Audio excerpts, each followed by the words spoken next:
નમસ્તે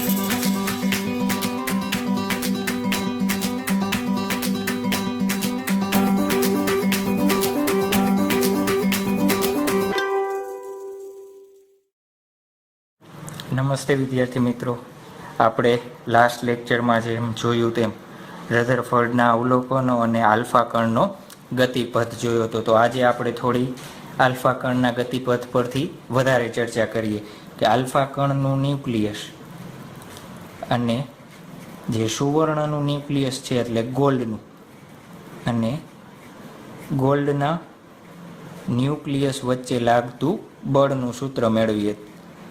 ન્યુક્લિયસ વચ્ચે લાગતું બળ. ચલો, કાલે આપણે ચર્ચા કરી હતી એમ શું કે ધારો કે આ ન્યુક્લિયસ છે, ન્યુક્લિયસ કેવું વિદ્યુત ભારિત છે? ધન વિદ્યુત ભારિત છે. અને એનાથી જ્યારે આલ્ફા કણ આવે તો અમુક અંતર પછી આલ્ફા કણ આવીને શું થઈ જાય? સ્ટોપ. એ અંતરને આપણે શું કહેતા હતા? ડી કહેતા હતા. સન્મુખ સંઘાત અંતર ડી. ચાલો, આ બંને વચ્ચે આપણે શું શોધવું છે? ઉદ્ભવતું બળ શોધવું છે. તો સૌ પ્રથમ આલ્ફા કણ કેનો બનેલો હોય? તો આલ્ફા કણ એ શું છે? હિલિયમનું ન્યુક્લિયસ છે. કેનું ન્યુક્લિયસ છે? હિલિયમનું ન્યુક્લિયસ છે. હિલિયમનું ન્યુક્લિયસ હોય તો હિલિયમ પાસે કેટલો વિદ્યુતભાર હોય? તો આલ્ફા કણ પાસે કેટલો વિદ્યુતભાર હશે? +2e જેટલો વિદ્યુતભાર ધરાવે. કેટલો ધરાવે? +2e જેટલો વિદ્યુતભાર ધરાવે. ચાલો, બીજી વસ્તુ, આ એક આપણે હિલિયમ છે, હિલિયમનો કણ, અને આ શેનો છે? ગોલ્ડનું ન્યુક્લિયસ છે. ચાલો, બીજું કેના માટે છે? ગોલ્ડ માટે. તો આપણને ખબર છે ગોલ્ડ છે તો ગોલ્ડનો પરમાણુ ક્રમાંક કેટલો છે? પરમાણુ ક્રમાંક Z કેટલો છે? 79 છે. અત્યારે આપણે Z કોમન ટર્મમાં શું લેશું? Z લેશું. તો ચાલો, એના ઉપરનો વિદ્યુતભાર કેટલો થશે? તો +ZE જેટલો વિદ્યુતભાર થશે. જેટલા પરમાણુ ક્રમાંક હોય એટલા જ શું હશે? એનામાં ધન વિદ્યુતભાર હશે. ચાલો, આ થઈ ગયું કેના માટે? ગોલ્ડ માટે. ચાલો, હવે બે જોવો જોઈએ. બે વિદ્યુતભાર છે તો બે વિદ્યુતભાર વચ્ચે ઉદ્ભવતું બળ કેના દ્વારા આપી શકાય? તો બે વિદ્યુતભાર વચ્ચે ઉદ્ભવતું બળ કુલમ્બના નિયમ વડે આપી શકાય, જે આપણે ચેપ્ટર નંબર 1માં ભણી ગયા છીએ. ચાલો, બે વચ્ચે ઉદ્ભવતું બળ કેના વડે આપી શકાય? કુલમ્બના નિયમ વડે. તો કુલમ્બનો નિયમ છે શું? તો F બરાબર 1/4πε0 Q1 Q2 /r². ચાલો, બધી ટર્મ આપણે ડિટેલમાં લખતા જઈએ. તો 1/4πε0 છે એને આપણે શું કહેશું? Small k. એટલે શું લખી શકાય? k બરાબર 1/4πε0. એને શું કહેવાય છે? કુલમ્બ અચળાંક કહેવાય. શું કહેવાય એને?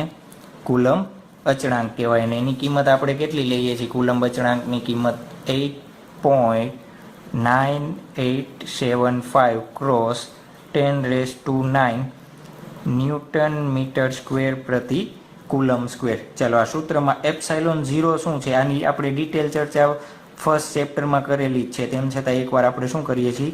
રિપીટ કરીએ છીએ. તો શું થશે? શૂન્યાવકાશની પરમિટિવિટી. શું કહેવાય એને? શૂન્યાવકાશની પરમિટિવિટી. ચાલો, એની કિંમત કેટલી થશે? તો 8.854 × 10⁻⁻12 કુલમ્બ સ્ક્વેર પ્રતિ ન્યૂટન ઇન્ટુ મીટર સ્ક્વેર. એકમ ક્યાંથી આવે? અહીંયાથી ε0 ને કરતા બનાવો તો શું થાય? 1/4πk. ચાલો, આ થઈ ગયું. Q1 અને Q2 શું છે? Q1 હિલિયમનો વિદ્યુતભાર, Q2 બીજો જે કણ હોય એનો વિદ્યુતભાર. તો Q1 શું લેશું આપણે? હિલિયમનો વિદ્યુતભાર. શું લઈએ આપણે? હિલિયમનો વિદ્યુતભાર. અને Q2 શું લેશું આપણે? ગોલ્ડ અથવા સુવર્ણનો વિદ્યુતભાર. ચાલો, R એટલે શું છે? જે બે વિદ્યુતભાર Q1 અને Q2 છે, આપણે જે ફર્સ્ટ ચેપ્ટરમાં હોય, ધારો કે આ એક વિદ્યુતભાર Q1 છે, એનાથી R અંતરે Q2 વિદ્યુતભાર છે. તો જે બે વચ્ચેનું અંતર હોય એને શું કહીએ છીએ આપણે? R. તો આપણે આ કિસ્સા માટે બે વચ્ચેનું અંતર કેટલું છે? D. તો આપણે R બરાબર શું લેશું? D. બંને વિદ્યુતભાર અથવા ન્યુક્લિયસ વચ્ચેનું અંતર, વિદ્યુતભાર અથવા બંને ન્યુક્લિયસ વચ્ચેનું અંતર કહી શકાય. શું કહી શકાય? બંને વચ્ચેનું અંતર. ચાલો એ બધી કિંમત શું કરીએ આપણે અહીંયા મૂકી દઈએ. ચાલો હિલિયમનો વિદ્યુતભાર 2e, ગોલ્ડનો વિદ્યુતભાર આપણે શું લખશું? Ze. તો Fની કિંમત કેવી થશે? 1/4πε0. Q1ની કિંમત કેટલી મૂકશું આપણે? 2e. Q2ની કિંમત કેટલી મૂકશું આપણે? Ze છેદમાં r ની જગ્યાએ શું મૂકશું? d². ચાલો શું થશે? આનું સાદુરૂપ આપી દઈએ એટલે 1/4πε0. અત્યારે 2 ને 4 સાથે કેન્સલ નથી કરતા. કેમ? આપણને ડાયરેક્ટ 1/4πε0 ની કિંમત આપણને ખબર છે. કેટલી થાય? 8.9875 × 10⁹ થાય છે એટલા માટે. તો 2 ને એમ રાખીએ ઇન્ટુ Z e² / d². ચાલો આ થઈ ગયું આપણા માટે શું? Fની કિંમત. જોવો જો આ ઉદ્ભવતું બળ કેવું હશે? હિલિયમનો વિદ્યુતભાર કેવો છે? +2e. ગોલ્ડનો વિદ્યુતભાર કેવો છે? +Ze. બે પ્લસ હોય તો શું ઉદ્ભવશે? અપાકર્ષણ ઉદ્ભવશે. તો આ ઉદ્ભવતું બળ કેવા પ્રકારનું હશે? અપાકર્ષણ બળ હશે. ચાલો આના ઉપરથી તમને ખ્યાલ આવે કે આપણે કાલ આલ્ફાનો શું જોયો તો આલ્ફા કણનો ગતિપથ જોયો તો જે ન્યુક્લિયસના નજીકના અંતરથી આવે તો અપાકર્ષણના કારણે શું થશે? પોતાનો ગતિપથ આ રીતના શું કરી દઈએ છે? ચેન્જ કરી દઈએ છે. જે આલ્ફા કણ એકદમ ન્યુક્લિયસની સામે હશે એ શું થશે? બંને જે સન્મુખ સંઘાત અંતર હશે અહીંયાથી પાછો NN પથ ઉપર શું આવી જશે? પાછો આવી જશે. તો એ આપણે કાલે ચર્ચા કરેલી હતી. તો આ થઈ ગયું ઉદ્ભવતું બળ. ચાલો આપણે કાલે એક સૂત્ર બનાવ્યું હતું. કેનું? સ્થિતિ ઉર્જાનું સૂત્ર. તો પાછું આજે થોડુંક આ સૂત્ર બનાવ્યું છે એના ઉપરથી શું કરી દઈએ? આપણે રિપીટ કરી દઈએ. ચાલો આપણને ધારો કે કોઈ એક જમીન છે, જમીન ઉપરથી તમે શું કરો છો? બોલને ઉછાળો છો.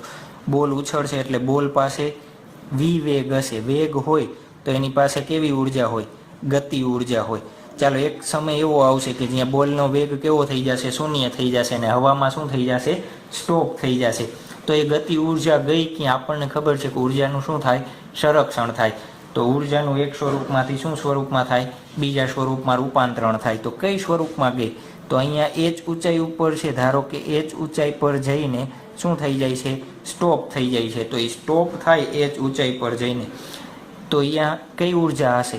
h ઊંચાઈ આવે અહીંયા કેવી ઉર્જા હોય? સ્થિતિ ઉર્જા હોય. કેવી ઉર્જા હોય? સ્થિતિ ઉર્જા હોય. જે આ ગતિ ઉર્જા હતું એ કેમાં રૂપાંતરણ પામી ગઈ? સ્થિતિ ઉર્જામાં રૂપાંતરણ પામી ગઈ. તો ગતિ ઉર્જા બરાબર શું લખી શકાય આપણે? સ્થિતિ ઉર્જા. ક્યાં?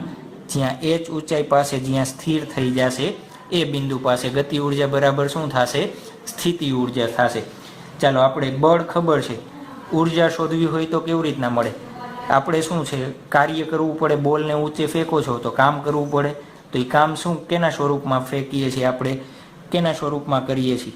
કાર્ય. તો બળ આપો છો તો કાર્ય એટલે બીજા શબ્દોમાં આપણે શું કહીએ? ને સ્થિતિ ઉર્જા કહીએ. ચાલો કાર્ય એટલે આપણને ખબર છે શું થાય? બળ ગુણ્યા અંતર. બળની કિંમત આપણે શોધી. કેટલી મળી છે આપણને? 1F કહી દઈએ. ચાલો પછી કિંમત મૂકશું. અને બે વચ્ચેનું અંતર કેના માટે હવે જોઈએ છે આપણે? આલ્ફા કણ અને ન્યુક્લિયસ. કેનું? ગોલ્ડના ન્યુક્લિયસ વચ્ચેનું અંતર કેટલું લઈ લઈએ આપણે? d જેટલું લઈ લઈએ. કેટલું લઈ લઈએ? d જેટલું. તો અંતર d. ચાલો સ્થિતિ ઉર્જાને આપણે શું કહી દઈએ? કેપિટલ U કહી દઈએ. Fની કિંમત આપણને ખબર છે કેટલી છે? 1/4πε0 2Z e² / d² × d. ચાલો સાદુરૂપ આપીએ તો શું થશે? 1/4πε0 2Z e² / d. તો આ થઈ ગયું કેનું સૂત્ર? સ્થિતિ ઉર્જાનું સૂત્ર. ચાલો આ સ્થિતિ ઉર્જાનું સૂત્ર છે. d એટલે આપણને ખબર છે. d એટલે શું છે? કાલના લેક્ચરમાં આપણે જોયું હતું. શું કહેવાય એને? સન્મુખ સંઘાત અંતર. શું કહેવાય એને? સન્મુખ સંઘાત અંતર. ચાલો d ની કિંમત શોધવી હોય તો સૂત્ર શું બની જશે? 1/4πε0 2Z e² / u. u એટલે શું છે? ગતિ ઉર્જા અથવા સ્થિતિ ઉર્જા. બેમાંથી જે તમને એક્ઝામ્પલમાં આપેલી હોય તો એ કિંમત તમે ડાયરેક્ટલી મૂકી શકો. ચાલો એના પછી આપણે એક પાછું રિવિઝન કરી લઈએ. શું રિવિઝન કરીએ? રધરફર્ડના તારણો. જે રધરફર્ડે આલ્ફા કણનો પ્રયોગ હતો એના ઉપરથી જે તારણો કાઢ્યા હતા. શું તારણ હતું? ફર્સ્ટ કે પરમાણુ મોટો ભાગ કેવો ધરાવે છે? ખાલી અવકાશ ધરાવતો હોય છે. અને ન્યુક્લિયસ ક્યાં હોય? સમગ્ર ધન વિદ્યુત ભાર ક્યાં કેન્દ્રિત થયેલો હોય? ન્યુક્લિયસમાં કેન્દ્રિત થયેલો. અને ન્યુક્લિયસનું પરિમાણ કેટલું હોય? 10⁻14 થી 10⁻15 મીટરના ક્રમનું હોય છે. ચાલો, આપણને ખબર છે આ ન્યુક્લિયસ છે, ન્યુક્લિયસના પરિમાણથી પરમાણુનું પરિમાણ, આ બાર શું દર્શાવીએ આપણે? પરમાણુ દર્શાવીએ. શું દર્શાવીએ છીએ? આખો આ પરમાણુનું પરિમાણ કેટલું હોય? 10,000 થી 1 લાખ ગણું મોટું હોય છે.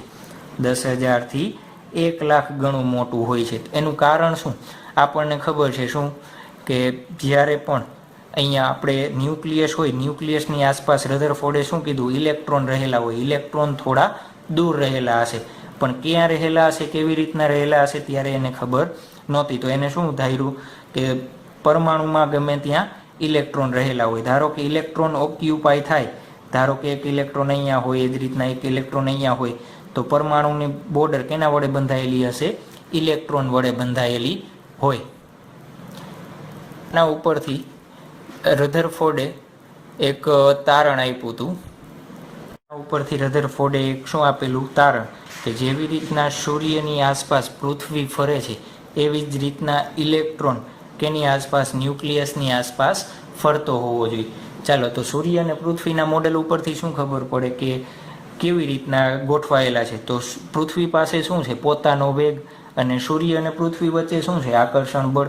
તેમ છતાં સૂર્ય અને પૃથ્વી કોઈ દિવસ એકબીજા સાથે મળી જતા નથી. તો એ જ રીતના આ ઇલેક્ટ્રોન છે, એ ઇલેક્ટ્રોન પાસે શું હોવો જોઈએ? વેગ હોવો જોઈએ. ધારો કે કેટલો વેગ છે? v જેટલો વેગ. અને બીજી વસ્તુ શું? ઇલેક્ટ્રોન ઋણ વિદ્યુત ભાર છે, ન્યુક્લિયસ કેવો છે? ધન વિદ્યુત ભાર છે. તો આ બંને વચ્ચે શું હોવું જોઈએ? આકર્ષણ બળ. અને એ આકર્ષણ બળ શું હશે? કુલમનો નિયમ. કુલમના બળના નિયમ ઉપરથી બે વિદ્યુત ભાર વચ્ચે કેવું બળ લાગે? કુલમના બળનો નિયમ લાગે. ચાલો, તો આ ઇલેક્ટ્રોન ન્યુક્લિયસમાં ભળી ન જાય એના માટે થઈને પૃથ્વીની પાસે કેવું બળ છે? કેન્દ્રગામી બળ. સૂર્યની આસપાસ ફરતો રહી તો એની પાસે કેવું હોય? કેન્દ્રગામી બળ. તો અહીંયા ઇલેક્ટ્રોન કેની આસપાસ રોટેશન કરે છે? ન્યુક્લિયસની આસપાસ રોટેશન કરે છે. તો એની પાસે કેવું બળ હોય? કેન્દ્રગામી બળ. એ કેન્દ્રગામી બળ કેવું હોવું જોઈએ? આ બંને વચ્ચે ઉદ્ભવતા કુલમ બળના સમાન હોવું જોઈએ. કેવું હોવું જોઈએ? સમાન હોવું જોઈએ. જો એ સમાન ન હોય તો શું થાય? ધારો કે કેન્દ્રગામી બળ કુલમ બળ કરતાં કેવું છે? ઓછું છે. તો શું થશે? ઇલેક્ટ્રોન ગ્રેજ્યુઅલી ધીમે ધીમે ગતિ કરીને કેમ આવી જશે? ન્યુક્લિયસમાં ભળી જશે. પણ એ શક્ય છે નહીં. એટલે શું કીધું આપણે? કેન્દ્રગામી બળ કેના કારણે? વેગના કારણે. વેગના કારણે ઉદ્ભવતું કેન્દ્રગામી બળ એ બંને વિદ્યુતભાર વચ્ચે ઉદ્ભવતા કુલમ બળના સમાન હોય. ચાલો, તો આપણે શું લખીએ? અત્યારે ચર્ચા કરીએ છીએ આપણે ઇલેક્ટ્રોનની કક્ષાની. કેની? ઇલેક્ટ્રોનની કક્ષા. કઈ કક્ષામાં ઇલેક્ટ્રોન રહેલા હશે એની શું કરીએ છીએ? ચર્ચા કરીએ છીએ. ચાલો, અત્યારે આપણે આ એક જ ઇલેક્ટ્રોન ધ્યાનમાં લઈએ છીએ. આ ઇલેક્ટ્રોનને ધ્યાનમાં લેતા નથી. અથવા બીજું શું કહીએ? હાઇડ્રોજન માટે કહી દઈએ. હાઇડ્રોજન માટે આપણને ખબર છે શું કે કેન્દ્રમાં શું હોય? એક પ્લસ હશે ને એક ઇલેક્ટ્રોન રહેલો હશે. તો આપણે હાઇડ્રોજન પરમાણુની ચર્ચા કરીએ છીએ. ચાલો, હાઇડ્રોજન પરમાણુ માટે શું કીધું આપણે? ઇલેક્ટ્રોનનું કેન્દ્રગામી બળ કેના બરાબર થવું જોઈએ? ઇલેક્ટ્રોન અને ન્યુક્લિયસ વચ્ચે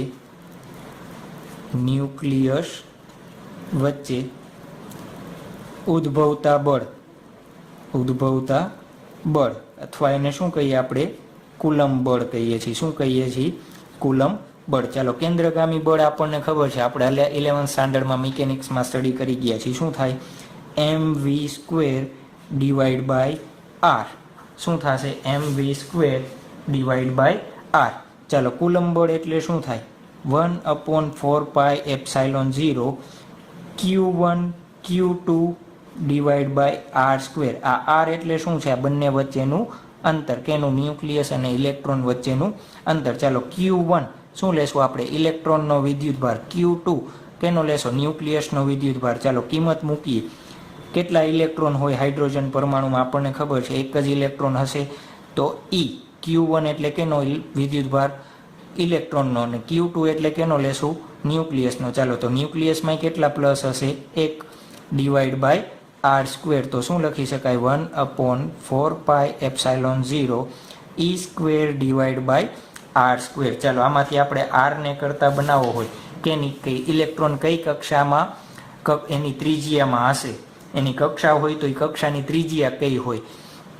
ચાલો, તો આરની કિંમત આ બંને સૂત્રમાંથી બનાવી છે. તો શું થશે? આપણે mv square divide by R બંનેને પહેલાં શું કરીએ? સાથે લખી નાખીએ. 4πε0 E સ્ક્વેર આર સ્ક્વેર. ચાલો, આર આર કેન્સલ. આરની કિંમત જોઈએ, આરને કરતા બનાવો તો અહીંયા સામેની સાઈડ જતો રહેશે. તો આર બરાબર શું થશે? 1/4πε0 E square divide by mv square. ચાલો, આ સૂત્ર શું દર્શાવે છે? ઇલેક્ટ્રોનની કક્ષીય ત્રિજ્યા. અને જોવો જોઈએ, આ v શું દર્શાવે છે? v ઇલેક્ટ્રોનના વેગ વચ્ચેનો સંબંધ છે. શું છે? વેગ વચ્ચેનો સંબંધ છે દર્શાવે. શું દર્શાવે છે? વેગ વચ્ચેનો સંબંધ દર્શાવે. ચાલો, આમાંથી મારે v ની કિંમત શોધવી હોય તો v બરાબર શું થશે?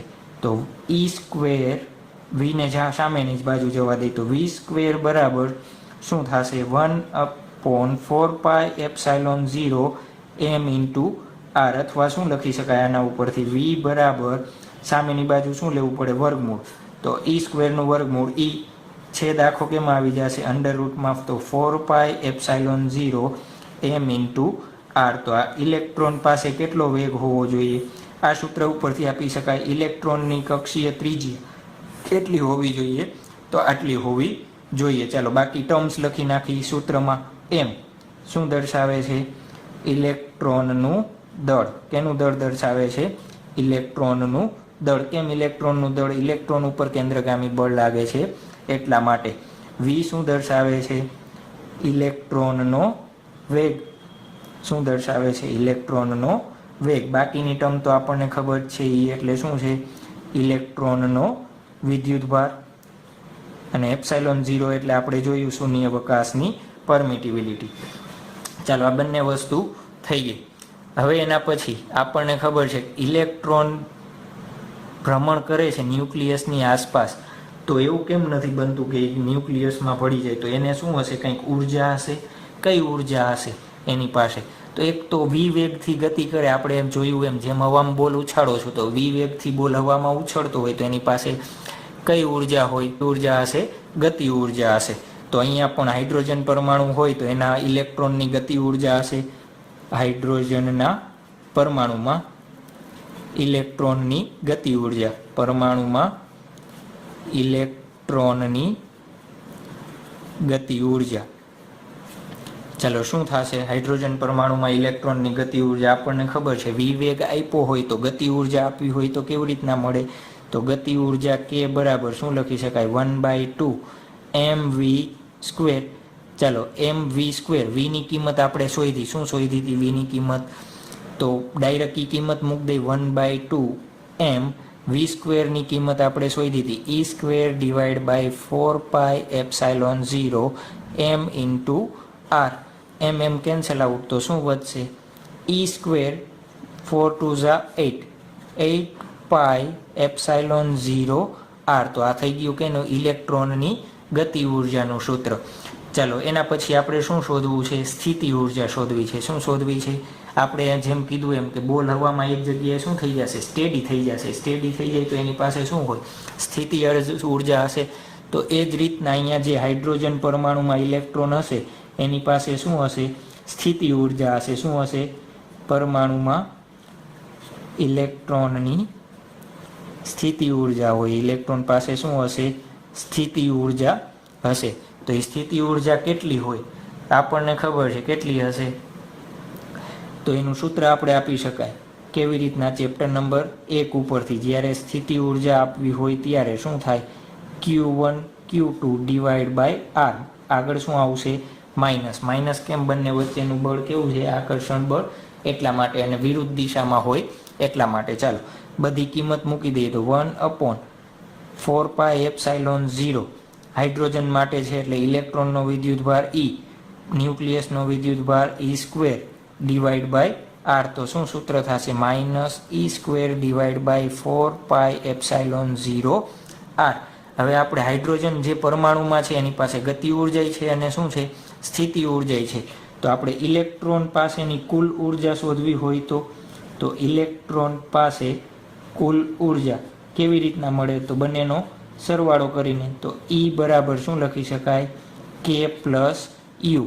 ચાલો કેની કિંમત આપણે શોધી, E square divide by 8πε0 R minus E square 4πε0 R. ચાલો આનું સાદું રૂપ આપો તો શું થશે? Minus E square 8πε0 R. તો આ થઈ ગઈ શું? ઇલેક્ટ્રોન પાસેની કુલ ઉર્જા.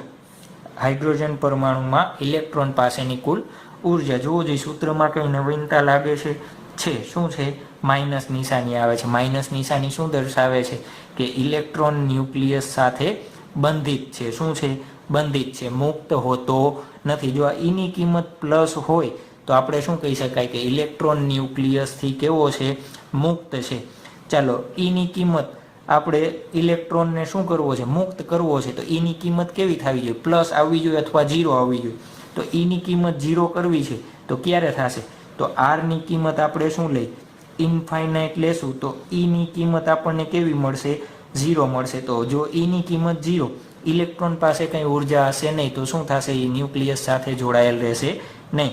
ત્યારે શું લખી શકાય આપણે? ઇલેક્ટ્રોન મુક્ત થઈ જશે. શું થઈ જશે? ઇલેક્ટ્રોન મુક્ત થઈ જશે.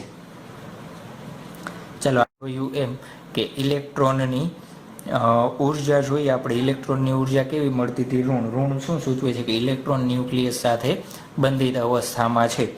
જો ઇલેક્ટ્રોનની ઉર્જાને આપણે શું કરી દઈએ? શૂન્ય કરી દઈએ તો ઇલેક્ટ્રોન શું થઈ જશે? ન્યુક્લિયસથી મુક્ત થઈ જશે. જેના રિલેટેડ એક્ઝામ્પલ આપણે આગળ જ પણ જોવાના છે. ચાલો એના બેઝ ઉપર એક્ઝામ્પલ આપણને અહીંયા આપેલો છે કે હાઇડ્રોજન પરમાણુને પ્રોટોન અને ઇલેક્ટ્રોનમાં છૂટા પાડવા માટે 13.6 ઇલેક્ટ્રોન વોટ ઉર્જાની શું છે? જરૂર છે.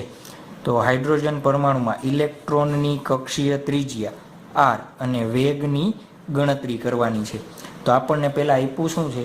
ઇલેક્ટ્રોનની કુલ ઉર્જા આપેલી છે. શું આપેલું છે? ઇલેક્ટ્રોનની કુલ ઉર્જા. શું આપેલું છે? ઇલેક્ટ્રોનની કુલ ઉર્જા E કેટલી છે? 13.6 ઇલેક્ટ્રોન વોટ. આપણને ખબર છે ઇલેક્ટ્રોનની ઉર્જા કેવી હોય? માઇનસ હોય. તો જ શું હોય? એ ન્યુક્લિયસ સાથે જોડાયેલી હોય. ચાલો એને કેમાં કન્વર્ટ કરવી છે? આપણે જૂલમાં કન્વર્ટ કરી દઈએ. કેમાં કન્વર્ટ કરી દઈએ? તો આપણને ખબર છે જૂલમાં કન્વર્ટ કરવું હોય તો શું કરવું પડે? 1.6 × 10⁻⁹ કુલમ વડે શું કરવું પડે? ગુણાકાર કરવો પડે. તો કેમાં મળશે આપણને? જૂલમાં. એને સાદુરૂપ આપો તો શું મળી જશે આપણને? 2.2 × 10⁻18 જૂલ મળી જશે. ચાલો શું શોધવું છે આપણને? ઇલેક્ટ્રોનની કક્ષીય ત્રિજ્યા શોધવી છે. શું આપેલું છે? કુલ ઉર્જા આપેલી છે. તો કુલ ઉર્જા ઉપરથી આપણે શું શોધી શકાય? ત્રિજ્યા.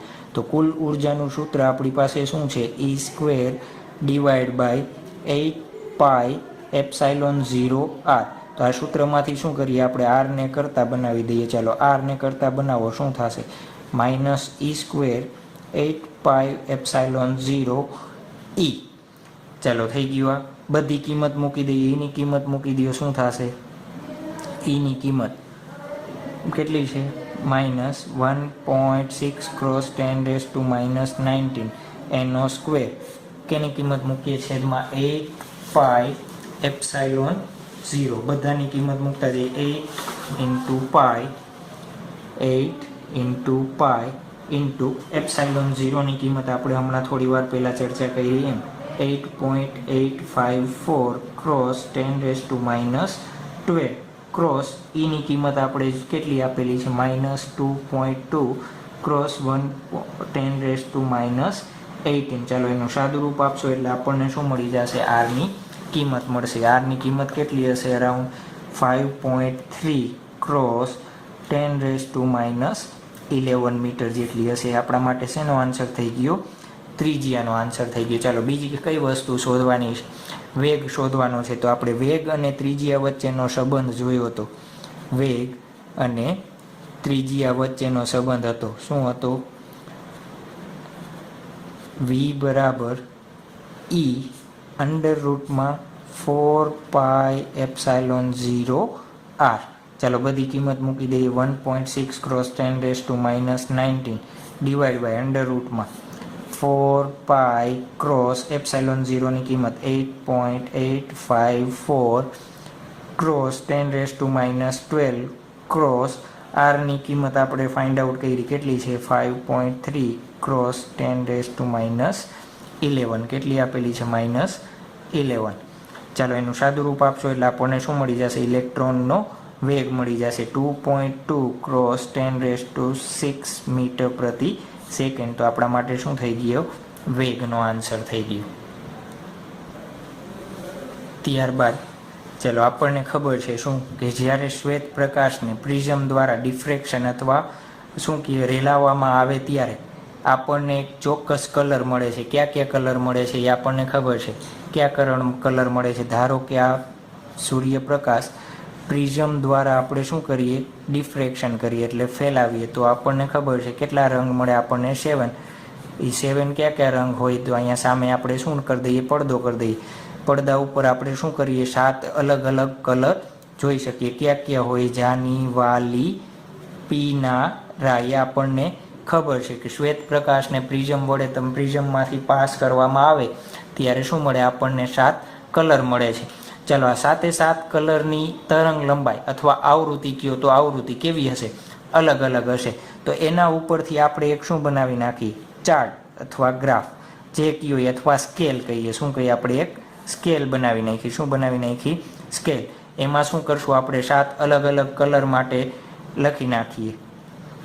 જાની, વાલી, પીનારા. તમ ફૂલ ફોર્મ જે આપણે અત્યારે સમજવા માટે જરૂરી છે એટલે ફૂલ ફોર્મ કાંઈ લખતા નથી. આ રીતના શું કરી દઈએ આપણે? 7 અલગ અલગ શું કર્યા?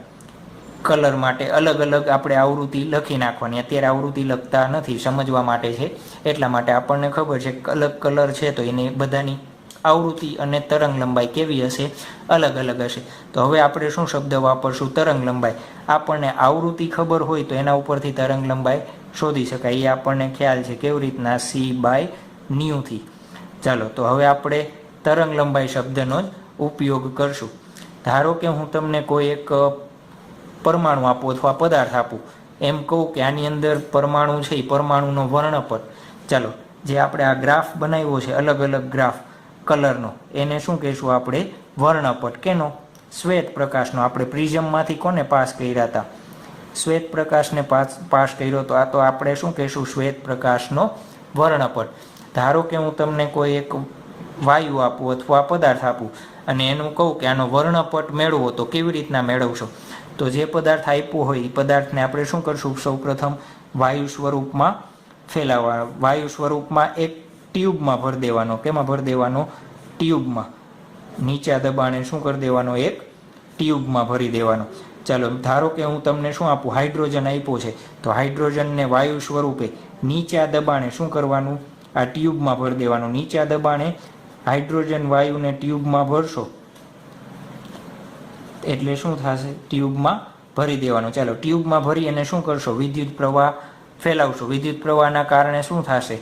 ટ્યુબલાઇટમાં એક પ્રકાશિત થશે. ટ્યુબમાં શું થશે? પ્રકાશ થશે.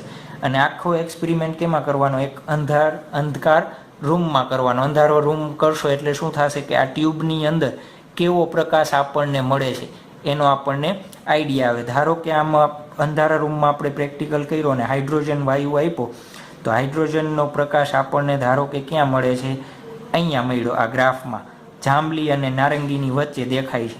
તો આપણે હાઇડ્રોજનનો વર્ણપટ શું કહી શકાય? કેની વચ્ચે હશે? જાંબલી અને નારંગી અથવા જે નીલો રંગ કયો છો એ પર્પલ કયો છો એ રંગની વચ્ચે હશે. ચાલો તો એની તરંગ લંબાઈ આપણે આ બંનેની તરંગ લંબાઈ ઉપરથી શોધી શકાય. તો આ જે બ્લુ લાઇન છે એ શું થશે? હાઇડ્રોજનનો વર્ણપટ. આમાં શું કરીએ છીએ આપણે? જ્યારે નીચા દબાણે વાયુ ભરેલો હોય અને વિદ્યુત પ્રવાહ પસાર કરવામાં આવે તો વાયુના અણુઓ શું થશે? ઉત્તેજિત થશે. ને ઉત્તેજિત થઈને એક શું કરશે? ચોક્કસ તરંગ લંબાઈ વાળું શું કરે? ચોક્કસ તરંગ લંબાઈના વિકિરણનું ઉત્સર્જન કરે. એ વિકિરણની તરંગ લંબાઈ આપણને કેના ઉપરથી મળશે? આ ગ્રાફ ઉપરથી મળશે. તો આ વર્ણપટને આપણે શું કહેશું? ઉત્સર્જન વર્ણપટ કહેશું. શું કહેશું? ઉત્સર્જન વર્ણપટ. ચાલો તો ઉત્સર્જન વર્ણપટની વ્યાખ્યા જોઈ નાખીએ. શું કરી દઈએ? ઉત્સર્જન વર્ણપટ. ચાલો શું કહેવાય કે જ્યારે નીચા દબાણે પરમાણુ વાયુ કે બાષ્પમાંથી વિદ્યુત પ્રવાહ પસાર કરવામાં આવે ત્યારે પરમાણુ શું થાય છે? ઉત્તેજિત થાય છે.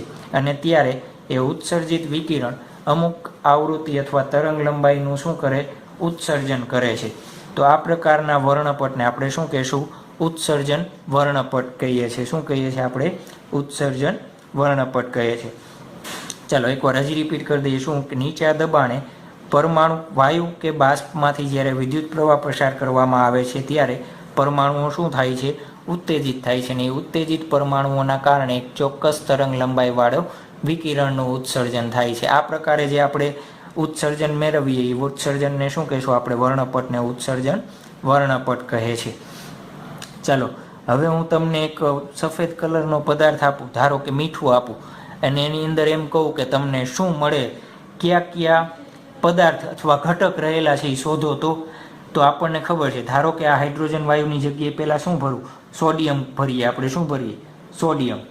સોડિયમનો કલર આપણને ખબર છે કેવો કલર હોય? Yellow colour. તો આપણને વર્ણપટમાં ક્યાં લાઈન મળશે? પીળા કલરની લાઈન મળશે. એ જ રીતના ક્લોરિન માટે આપણે શું કરીએ? ક્લોરિનનો વર્ણપટ પહેલાં મેળવી લેશું. ક્લોરિનની લાઈન ધારો કે ક્યાં મળે છે? વર્ણપટમાં અહીંયા મળે છે. જ્યાં મળતી હોય ત્યાં આપણે શું કરીએ છીએ? ધારીએ છીએ. ચાલો હું તમને શું આપું? મીઠું આપું. મીઠાને તમે શું કરો? પાણીમાં ઓગાળીને ઉકાળીને બાષ્પ બનાવો. એ બાષ્પને આ ટ્યુબમાં શું કરી દઈએ? ભરી દઈએ. પછી શું કહીએ? એક અંધારા રૂમમાં પાછું આપણે શું કરીએ? ફ્લો કરાવીએ. ફ્લો કરાવતા આપણને જોયું કેવો કેવો કલર મળે છે? એક પીળો કલર મળે છે ને એક નારંગી કલરની આજુબાજુ મળે. ચાલો પીળો કલર ક્યારે મળે? જ્યારે સોડિયમ ભરેલો હોય ત્યારે. અને ક્લોરિન ક્યારે મળે? જ્યારે નારંગીની આજુબાજુ કંઈ કલર હોય તો એ ધારેલું છે આપણે. ચાલો તો આપણે જે પદાર્થ મેં તમે આપ્યો તો તમે શું કહી શકો? એની અંદર કયા કયા ઘટકો છે? Na અને Clના ઘટકો હોય. તો આ રીતના કોઈ પણ પરમાણુ એક ચોક્કસ કલરનો શું કરે? વર્ણપટ બનાવી. વર્ણપટના આધારે આપણે અંદર કયા ઘટક રહેલા હશે એ આપણે શોધી શકીએ. ચાલો આ એક પ્રકારના વર્ણપટની વાત. બે પ્રકારના વર્ણપટ હોય. બીજો વર્ણપટ કયો હશે? આપણને ખબર છે શ્વેત પ્રકાશ આપાત કરીએ પ્રિઝમમાંથી કેટલા કલર મળે? 7 કલર મળે છે. હવે આ જ ટ્યુબલાઇટમાં શું કરીએ? આપણે બીજા વર્ણપટની વાત કરીએ છીએ. શું કરશું? આ ટ્યુબલાઇટમાં પહેલાં એક શ્વેત પ્રકાશ આવવા દઈએ. શું આવવા દઈએ? ધારો કે અહીંયા એક વિન્ડો બનાવી નાખીએ. શું બનાવીએ? બારી બનાવીએ. એ બારીમાંથી શું આવશે? શ્વેત પ્રકાશ અથવા સૂર્યપ્રકાશ આવે. શું આવે? સૂર્યપ્રકાશ આવવા દઈએ. ચાલો સૂર્યપ્રકાશ આવશે પછી શું કરી દઈએ? આપણે આ જે ટ્યુબ છે એ ટ્યુબને આ રીતના ગોઠવી દઈશું. શું કરશું? ટ્યુબને આ રીતના ગોઠવી દઈએ અને એની અંદરથી વિદ્યુત પ્રવાહનું જોડાણ કરી દઈએ. અને સામે શું રાખીએ? પડદો રાખી દઈશું. શું રાખી દઈશું? પડદો રાખી દઈશું. ચાલો સૂર્યપ્રકાશ આવે છે. પાછો આખો પ્રયોગ કેમાં કરશું? આપણે અંધારામાં કરશું. ધારો કે આની અંદર મેં શું ભરી દીધું? સોડિયમ ભરી દીધું છે. શું ભરી દીધું? સોડિયમ ભર્યું. ચાલો શ્વેત પ્રકાશ આવે છે. સોડિયમ તમે ભરેલો છે. શ્વેત પ્રકાશ આપણને ખબર છે કેટલા કલર આપે? 7 કલર આપે. તો ધારો કે આ રીતના શું આપે?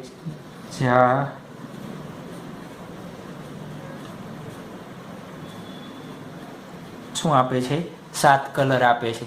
ચાલો આ પ્રયોગ કર્યો અને જોયું જ્યારે સૂર્યપ્રકાશ આ ટ્યુબમાં આપાત થાય અને વિદ્યુત પ્રવાહ ટ્યુબમાંથી પસાર કરો છો તો આપણને જેમ ખબર હતી કે શ્વેત પ્રકાશ આપણને કેટલા કલર આપવો જોઈએ? 7 કલર આપવો જોઈએ. એના બદલે શું થયું? જ્યાં પીળો કલર હતો ત્યાં શું થયું? એક બ્લેક કલરની લાઈન મળે છે આપણને. શું મળે છે? પીળો કલર હતો અહીંયા ગ્રાફમાં આપણને કેવી લાઈન મળી? Black colour. કેવા? કાળા કલરની. કેવી લાઈન મળે છે આપણને? કાળા કલરની એક લાઈન મળે છે. તો એનો મતલબ શું થયું? સૂર્યપ્રકાશની અંદર તો યલો કલર હતો પણ જ્યારે ટ્યુબમાંથી પાસ કરો છો ત્યારે એમાં યલો કલર હતો નહીં. સામે પડદો જોયો એમાં પડદામાં આપણને યલો કલરની જગ્યાએ શું આવ્યું? Black colour. બ્લેક કલર એટલે શું? કંઈ પણ આવૃત્તિનું ઉત્સર્જન ન થતું હોય તો શું કહીએ આપણે? બ્લેક કલર કહીએ છીએ. ચાલો બ્લેક કલરનું અહીંયા કાંઈ ઉત્સર્જન થતું નથી. તો એનો મતલબ શું થયું કે જે સોડિયમના પરમાણુ હશે એને સૂર્યપ્રકાશમાંથી શું કરી લીધું હશે, બ્લેક કલરનું શોષણ, પીળા કલરનું શું કરી લીધું હશે, શોષણ કરી લીધું હશે. શું કર્યું હશે, પીળા કલરનું શોષણ કરી લીધું હશે. તો એ શોષણ થઈ જશે તો જ પીળા કલર પાસે આપણને શું મળશે, બ્લેક લાઈન મળશે.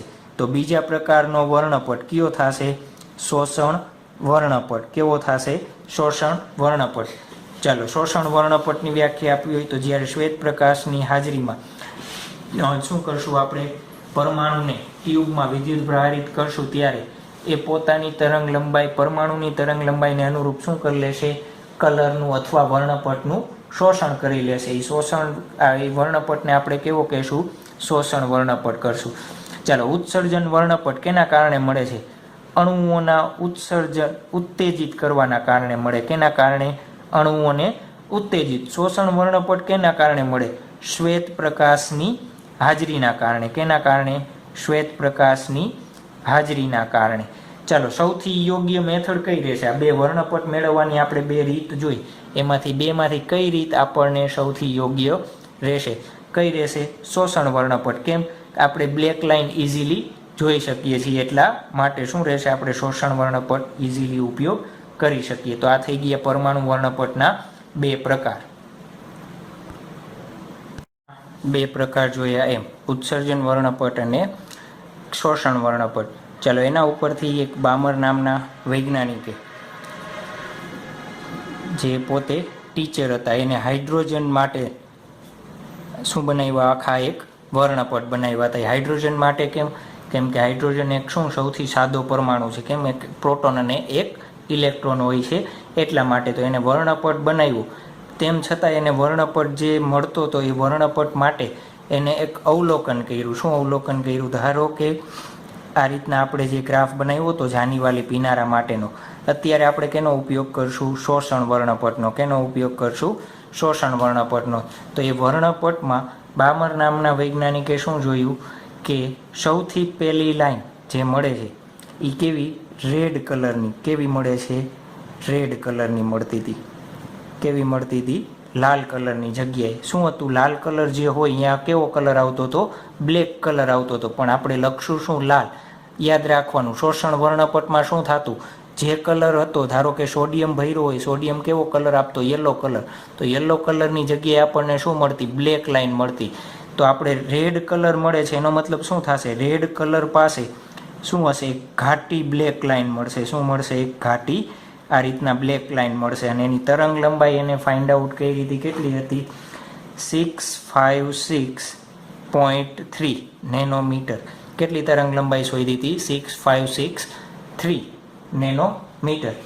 એને પાછું બીજું ઓબ્ઝર્વ કર્યું કે આ જે પટ્ટો મળે છે એનાથી થોડો દૂર એક પાછો બ્લેક કલરની એક પટ્ટી મળતી હતી. શું મળતી હતી, પાછી એક બ્લેક કલરની પટ્ટી મળતી હતી. કેની જગ્યાએ, જે બ્લુ અને ગ્રીન કલરની વચ્ચેનો ભાગ હોય અહીંયા મળતી હતી. અને એની તરંગ લંબાઈ એને જોઈ તો કેટલી હતી, 448.1. કેટલી હતી, 448.1 નેનોમીટર. ચાલો, અને આની તીવ્રતા જોવો જોઈએ, મેં ડ્રોઈ એ રીતના જ કર્યું છે. એને શું જોયું હતું, અહીંયા જેટલી ડાર્ક બ્લેક લાઇન મળે છે એના કરતાં સહેજ ઓછી ડાર્ક અહીંયા બ્લેક લાઇન મળશે. પાછું એને જોયું થોડેક દૂર જાય ત્યારે પાછો એક બ્લેક લાઇનનો પટ્ટો મળે છે, પણ કેવો, આના કરતાં ઓછો ઘાટો મળશે. આ ડાર્ક, સૌથી ડાર્ક બ્લેક હતો, પછી એના કરતાં થોડોક ઓછો, અને એના કરતાં પાછો શું થશે, ઓછો. અને ક્યાં મળશે આપણને, જાંબલી કલર જે મળે એ વિભાગમાં મળે છે. અને એની તરંગ લંબાઈ આપણને ખબર છે કેટલી હોય, 434.1 નેનોમીટર. પાછું એને જોયું કે હજી થોડોક દૂર જાય, બીજી વસ્તુ, આ બે વચ્ચેની ગેપ વધારે હતો, આ બે વચ્ચેનો ગેપ એના કરતાં ઓછો. જેમ જેમ દૂર જતા જશે એમ બે બ્લેક લાઇન વચ્ચેનો ગેપ કેવો થતો જશે, ઓછો. અને બ્લેક લાઇન કેવી થતી જશે, સાવ પાતળી થતી જશે. તો એને શું કર્યું, આ રીતના અલગ અલગ બ્લેક લાઇન આખો એક વર્ણપટ બનાવ્યો. કેના માટે, હાઇડ્રોજન માટે શું બનાવ્યું, વર્ણપટ બનાવ્યું આ રીતના. ક્યારે, છેલ્લે એક એચ ઇનફાઇનાઇટ માટે, ક્યાં, ઇનફાઇનાઇટ. એની તરંગ લંબાઈ એને ફાઇન્ડ આઉટ કરી 364.1 નેનોમીટર. ચાલો, અહીંયા જે રેડ માટે હતું એને હાઇડ્રોજન આલ્ફા નામ આપ્યું, અને શું આપ્યું, બીટા આને શું આપ્યું ગેમા, એ રીતના ઇન્ફાઇનાઇટ સુધી એને આખો એક શું મળ્યો વર્ણપટ મળ્યો. આ વર્ણપટ કેમાં એને મળ્યો તો દ્રશ્ય પ્રકાશ વિભાગમાં. કેમાં? દ્રશ્ય પ્રકાશ વિભાગ. જોવો જોઈએ આપણે રેડ કલર ને બ્લુ કલર ને જાંબલી કલરની શું કરીએ છીએ જોઈ શકીએ છીએ, એટલે એને શું કહીએ આપણે દ્રશ્ય પ્રકાશ વિભાગ કહેવાય. ચાલો આ એને પ્રાયોગિક આ અવલોકનો કર્યા. ચાલો પ્રાયોગિક અવલોકનો ઉપરથી એને એક શું બનાવ્યું સૂત્ર બનાવ્યું કેના માટે? તરંગ લંબાઈ શોધવા માટેનું. તો એ તરંગ લંબાઈનું સૂત્ર આપણે લખી નાખીએ કેના માટે? બામર માટે. ત્યાં જતાં પહેલાં સૂત્ર પર જતાં પહેલાં જે આખા વર્ણપટનો સમૂહ મળે છે, આખા સમૂહને આપણે શું કહેશું? વર્ણપટ શ્રેણી કહેવાય. શું કહેવાય? વર્ણપટ શ્રેણી. તો વર્ણપટ શ્રેણીઓની વ્યાખ્યા આપવી હોય તો કેવી રીતના આપી શકાય? કે વર્ણપટના સમૂહોને શું કહેશું આપણે? વર્ણપટ શ્રેણીઓ કહે છે. સૌ પ્રથમ આ વર્ણપટ શ્રેણીઓનું અવલોકન કોને કર્યું હતું? બામર નામના એક સ્વીડનના જે ફિઝિક્સના ટીચર હતા એને કરેલું હતું. ચાલો એને આ અવલોકન ઉપરથી એક મેથ્સનું શું બનાવ્યું? સૂત્ર બનાવ્યું હતું. એ સૂત્ર શું હતું? 1/λ ઇઝ ઇક્વલ ટુ r કૌંસમાં 1/2² માઇનસ 1/n². ચાલો બેનો r સૂત્રમાં r એટલે શું થશે? જે તમે કેમેસ્ટ્રીમાં ઓલરેડી ભણો જ છો. શું કહેતા તમે? રીડબર્ગ અચળાંક. અને આ ચેપ્ટરમાં પણ આપણે જોશું કે એની કિંમત કેવી રીતના મળે છે. તો એની કિંમત કેટલી થશે? 1.097 ક્રોસ 10⁻⁷ મીટર ઇન્વર્સ. આપણે આગળના લેક્ચરમાં જોશું કે આરની કિંમત કેમ આટલી મળે છે. ચલો આ થઈ ગયો રીડબર્ગ અચળાંક n. તો nની કિંમત કઈ લેવાની? તો હંમેશા અહીંયા જે આંકડો હોય એને +1 કરીને સ્ટાર્ટ કરવાની. 3. ચાલો n બરાબર 3 મૂકશો આ સૂત્રમાં. ચાલો મૂકીએ આપણે. તો 1/λ આરની કિંમત 1.097 ક્રોસ 10⁻⁷ 1/2² માઇનસ 1/3². આનું સાદુરૂપ આપશો એટલે આપણને આન્સર મળશે 656.3 નેનોમીટર. કેની કિંમત? લેમડાની કિંમત. જોવો જોઈએ ક્યાંના માટે મળે છે? એ રેડ કલર માટે મળે છે. ચાલો 3 ની મૂકો, પછી મૂકો 4. 4 મૂકશો તો કેના માટે મળશે આપણને? h beta. 5 મૂકશો કેના માટે મળશે? h gamma. એ રીતના ક્યાં સુધી? ઇન્ફાઇનાઇટ સુધી જશો તો આપણને શું મળશે? h infinite. તો આ થઈ ગયું કેનું? બામર નામના વૈજ્ઞાનિકે આ પ્રકારની શું આપી હતી? શ્રેણી આપી હતી. ચાલો આખા વર્ણપટના સમૂહને આપણે શું કહેશું? વર્ણપટ શ્રેણી કહે છે. ચાલો બામર નામના વૈજ્ઞાનિકે આ શ્રેણી આપી. એના પછી બીજા ઘણા બધા વૈજ્ઞાનિકોએ આ પ્રકારની શું આપેલી હતી? શ્રેણી આપેલી હતી. તો એ શ્રેણીના ડાયરેક્ટ આપણે શું લખી નાખીએ છીએ? સૂત્રો લખી નાખીએ છીએ. સૂત્રો કેના? જેને શોધ કરી છે એના ઉપરથી જેના શું છે? સૂત્રો છે. ચાલો નામ શરૂઆત કરીએ આપણે લાયમન શ્રેણી. કેનાથી કરીએ? લાયમન શ્રેણી. ચાલો લાયમન શ્રેણીમાં 1/λ એનું સૂત્ર શું થશે? r કૌંસમાં 1/1² માઇનસ 1/n². અહીંયા n શું લેવાનું? આપણે અહીંયા કીધું અહીંયા 2 હોય તો n ની શરૂઆત ક્યાંથી કરવાની? 3 થી. તો અહીંયા જોવો જોઈએ n ની કિંમત કિંમતની શરૂઆત આપણે ક્યાંથી કરશું? 2 થી. 2, 3, 4 અપ ટુ ઇન્ફાઇનાઇટ સુધી. ચાલો પછી બામરને આપણે શું કરીએ? લાઇનમાં લખી નાખીએ છીએ અહીંયા બામર શ્રેણી. ચાલો 1/λ is equal to r 1/2² minus 1/n². એનની કિંમત ક્યાંથી શરૂઆત કરવાની? હંમેશા અહીંયા જે હોય એના +1 થી. તો 3, 4 અપ ટુ ઇન્ફાઇનાઇટ સુધી. ચાલો બામર પછી બ્રેકેટ પાસવન નામના વૈજ્ઞાનિકે એક શ્રેણી બનાવેલી હતી. કોને બનાવી હતી? પાસવન નામના સાયન્ટિસ્ટે બનાવેલી હતી. શું હતું? 1/λ બરાબર r 1/3² માઇનસ 1/n². તો એનની કિંમત ક્યાંથી સ્ટાર્ટ થશે? અહીંયા 3 છે તો એનની કિંમત ક્યાંથી સ્ટાર્ટ કરવાની? 4, 5 અપ ટુ 6 સુધી. ચાલો એના પછી કોને બનાવેલી હતી? બ્રેકેટ નામના વૈજ્ઞાનિકે બનાવેલી હતી. તો એના નામ ઉપરથી બ્રેકેટ શ્રેણી. તો એનું સૂત્ર શું છે? 1/λ ઇઝ ઇક્વલ ટુ r કૌંસમાં 1/4² માઇનસ 1/n². તો અહીંયા nની કિંમત ક્યાંથી સ્ટાર્ટ કરવાની? 4 + 1 તો 5, 6, 7 અપ ટુ ઇન્ફાઇનાઇટ. એના પછી એક કોને આપ્યું હતું? ફ્રન નામના વૈજ્ઞાનિકે. કોને આપી હતી? ફ્રન નામના વૈજ્ઞાનિકે શ્રેણી આપી હતી. તો શું થશે? 1/λ is equal to r 1/5² minus 1/n². એનનો સ્ક્વેર. ચાલો n ઇઝ ઇક્વલ ટુ શું લેવાનું? 6, 7 અપ ટુ ઇન્ફાઇનાઇટ સુધી લેવાનું. ચાલો આ પાંચ વૈજ્ઞાનિકોએ શું આપ્યું? તે આપણને હાઇડ્રોજન વર્ણપટ માટેની અલગ અલગ શ્રેણીઓ આપેલી હતી. ચાલો આ શ્રેણીઓ છે એને એક સિમ્પલ તરીકે યાદ રાખવું હોય તો આપણે અંડરલાઈન કરી દઈએ. લા, બા, પા, બ્રે, ડ. કેવી રીતના યાદ રાખશું? આપણે લખી જ નાખીએ. લા, બા, પા, બ્રે, ડ. સિમ્પલ ભાષામાં યાદ રાખવા માટેની શ્રેણી છે. લા એટલે લાઇમન, બા એટલે બામર, પા એટલે પાર્શ્વન, બ્રે એટલે બ્રેકેટ અને ડ એટલે ફન શ્રેણી. લાઇનમાં ગોઠવવાનું કારણ શું છે? તો તમારે સૂત્ર ખાસ યાદ રાખવા પડે નહીં. જોવો જોઈએ, લાઇમન હોય તો 1 થી સ્ટાર્ટ થાય, પછી બામરમાં 2, પાર્શ્વનમાં 3, બ્રેકેટમાં 4 અને ફનમાં શું આવી જશે? 5 આવી જશે. ખાલી આટલો જ ડિફરન્સ છે, બાકી આ સૂત્રમાં કાંઈ ડિફરન્સ છે નહીં. એક ખાસ MCQ માટે એક વસ્તુ યાદ રાખવાની હતી. આપણે જેમ કીધું બ્રાહ્મણ શ્રેણી આપણને તરંગ લંબાઈ કેમાં મળતી? દસીય પ્રકાશ વિભાગમાં. જોવો જોઈએ, રેડ, બ્લુ, ગ્રીન, જાંબલી જે આપણે જોઈ શકીએ. પણ લાઇમન શ્રેણી કેમાં મળતી? આપણને પાર જાંબલી વિભાગમાં મળે. કેમાં મળે? પાર જાંબલી. બામર શ્રેણી કેમાં મળતી? આપણને દ્રશ્ય પ્રકાશના વિભાગમાં મળતી. કેમાં મળતી? દ્રશ્ય પ્રકાશના વિભાગમાં. અને જે છેલ્લી પાર્શ્વન, બ્રેકેટ અને ફન, એ ત્રણેય શ્રેણી છે એ ત્રણેય કેમાં મળશે? આપણને ઇન્ફ્રારેડ વિભાગમાં મળશે. કેમાં મળશે? ઇન્ફ્રારેડ વિભાગ. આ વસ્તુ તમે જાણો છો. પાર જાંબલી, દ્રશ્ય પ્રકાશ અને ઇન્ફ્રારેડ વિભાગ કેનું છે? આપણે વિદ્યુત ચુંબકીય તરંગોનો જે વર્ણપટ જોયો એમાં 3 ભાગ આવે છે. ત્રણેયના ભાગ છે. તો MCQ માટે ખાસ IMP ટોપિક છે. ઘણી વખત ડાયરેક્ટલી પૂછી નાખે કે કેવી રીતના કે ભાઈ નીચેમાંથી આપેલી કઈ શ્રેણી દ્રશ્ય પ્રકાશ વિભાગમાં હશે? તો ઓપ્શન હોય લાઇમન શ્રેણી, બામર શ્રેણી, પાર્શ્વન કે બ્રેકેટ શ્રેણી. તો શું આવે? બામર શ્રેણી. તો આ રીતના આપણે શું કરવાનું છે? યાદ રાખવાનું છે. ઘણી વખત તમને શું કહે કે લાઇમન શ્રેણીની પ્રથમ તરંગ લંબાઈ શોધો. શું કહે? લાઇમન શ્રેણીની પ્રથમ તરંગ લંબાઈ શોધો. તો પ્રથમ તરંગ લંબાઈ શોધવા માટે તો n ની કિંમત કઈ મૂકવી પડે? 2. તો અહીંયા 2 મૂકીને શું શોધી લેવાનું? લેમડાની કિંમત. એ જ રીતના એમ કહે કે ભાઈ બ્રેકેટ શ્રેણી માટેની ત્રીજી તરંગ લંબાઈ શોધો. કઈ શોધો? ત્રીજી.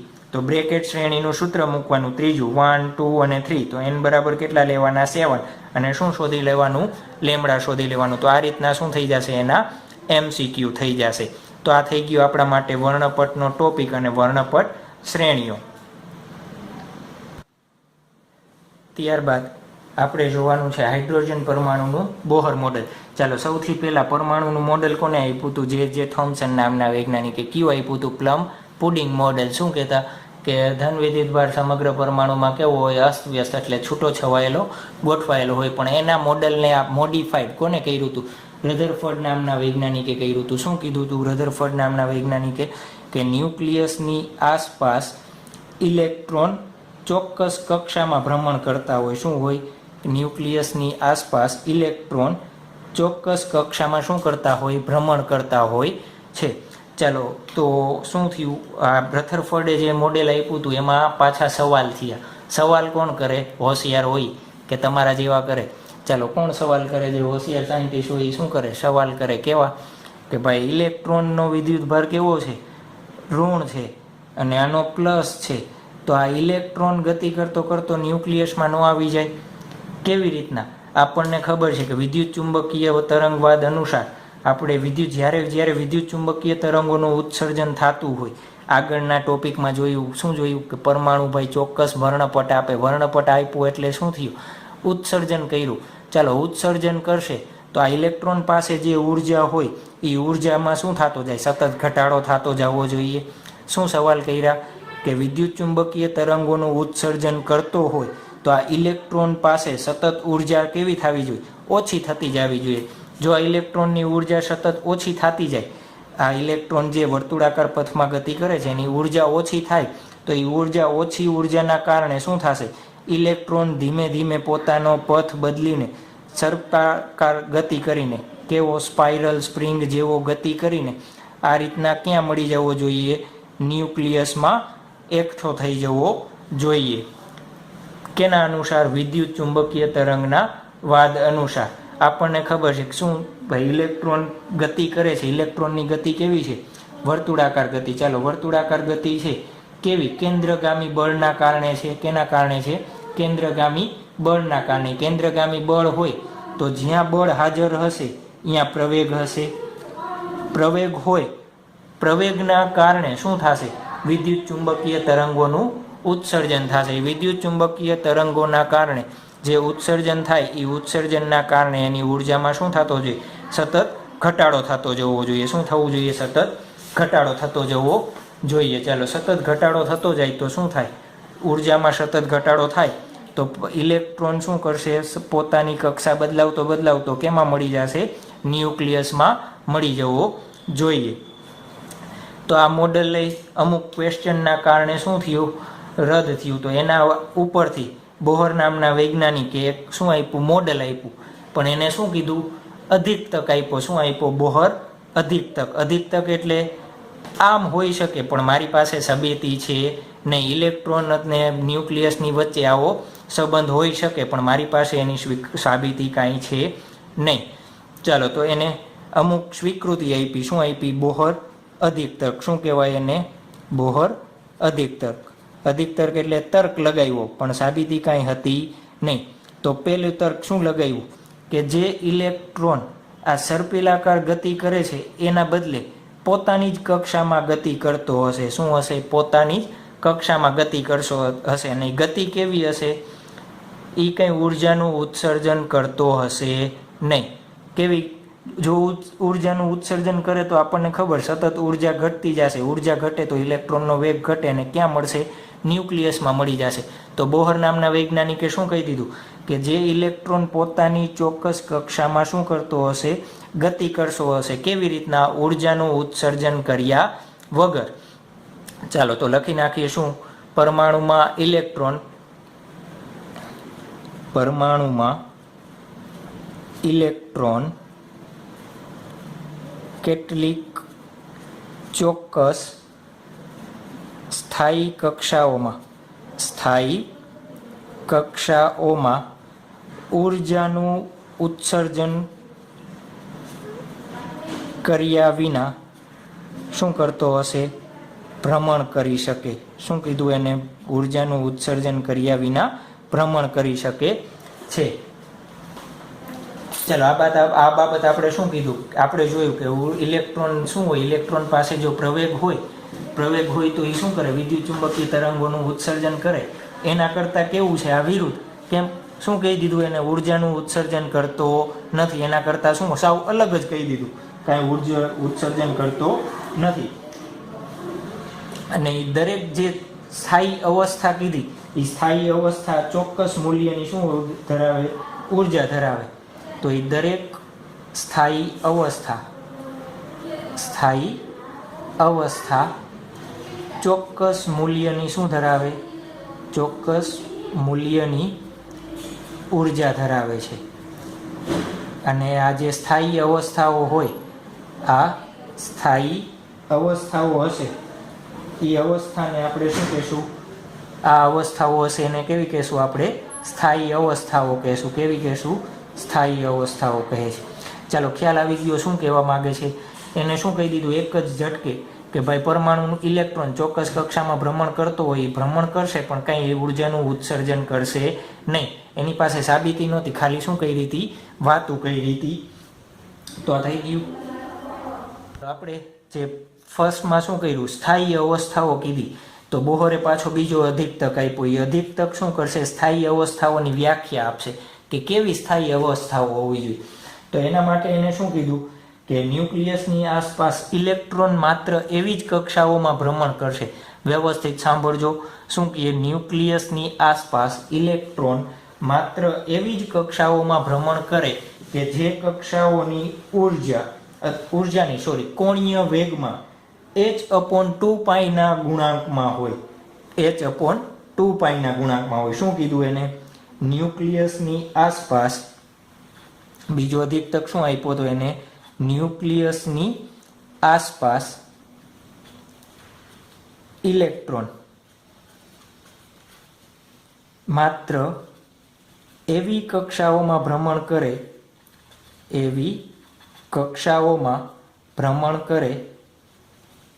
કે જેનું કોણીય વેગમાન, શું કીધું, જેનું કોણીય વેગમાન h/2π ના કોઈક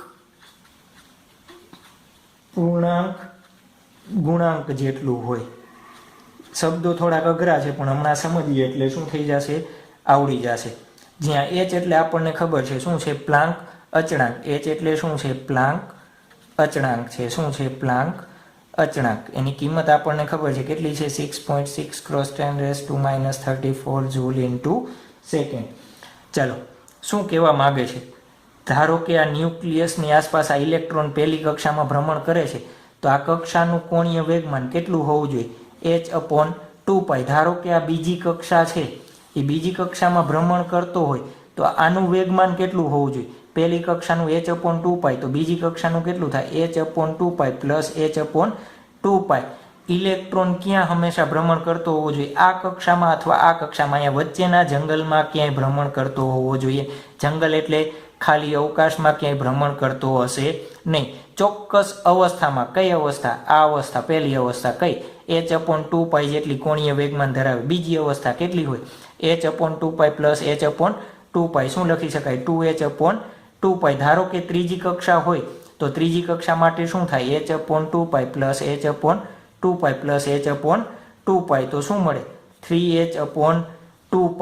તો મારે લખવું હોય કે શું, ઇલેક્ટ્રોનની કક્ષાનું કોણીય વેગમાન, ઇલેક્ટ્રોનની કક્ષાનું કોણીય વેગમાન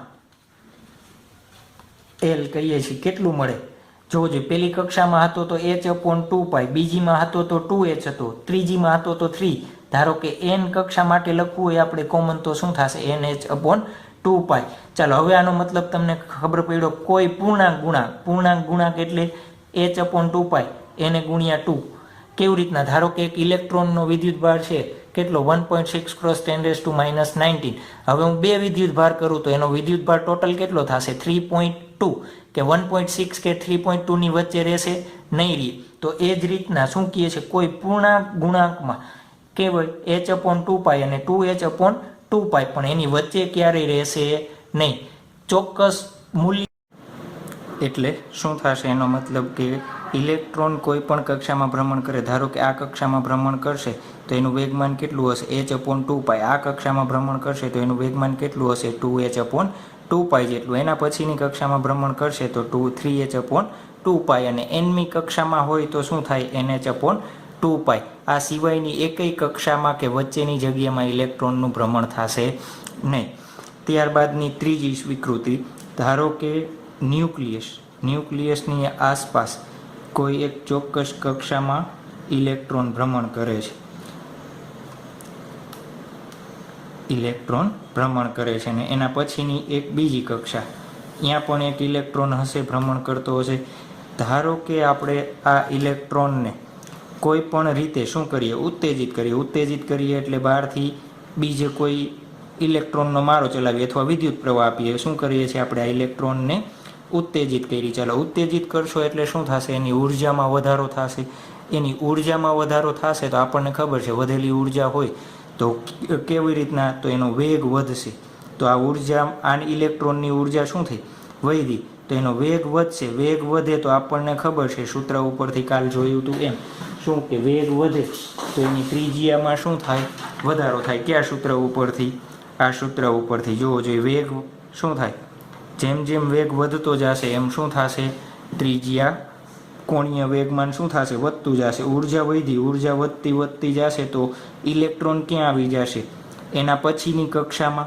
ધારો કે અહીંયા આવી જાય છે તો શું થશે, આપણે જેમ કીધું એમ કે ઇલેક્ટ્રોન ચોક્કસ મૂલ્યનું વેગમાન ધરાવતી જ કક્ષામાં ભ્રમણ કરે. આ કક્ષામાંથી આપણે ઉત્તેજિત કર્યો, એને ઠોકર મારી. ધારો કે આપણે કોઈ, તમે એક દોડતા હોય ને ક્રોસમાંથી આવીને એક બીજો દોડતો અથડાય તો શું કરશો, તમે બાજુની લેનમાં જતા રહેશો. એ જ રીતના અહીંયા ઇલેક્ટ્રોન આ કક્ષામાં ભ્રમણ કરતો તો એનાથી આપણે શું આપી, બહારથી ઉર્જા આપી. તો ઉર્જા આપી તો એ વધેલી ઉર્જા સાથે કઈ કક્ષામાં, એના પછીની કક્ષામાં પહોંચી જશે. આ કક્ષામાં તો ઓલરેડી શું હતો, એક ઇલેક્ટ્રોન હતો. તો એ શું કહેશે, ભાઈ આ કક્ષામાં તારી જગ્યા છે નહીં.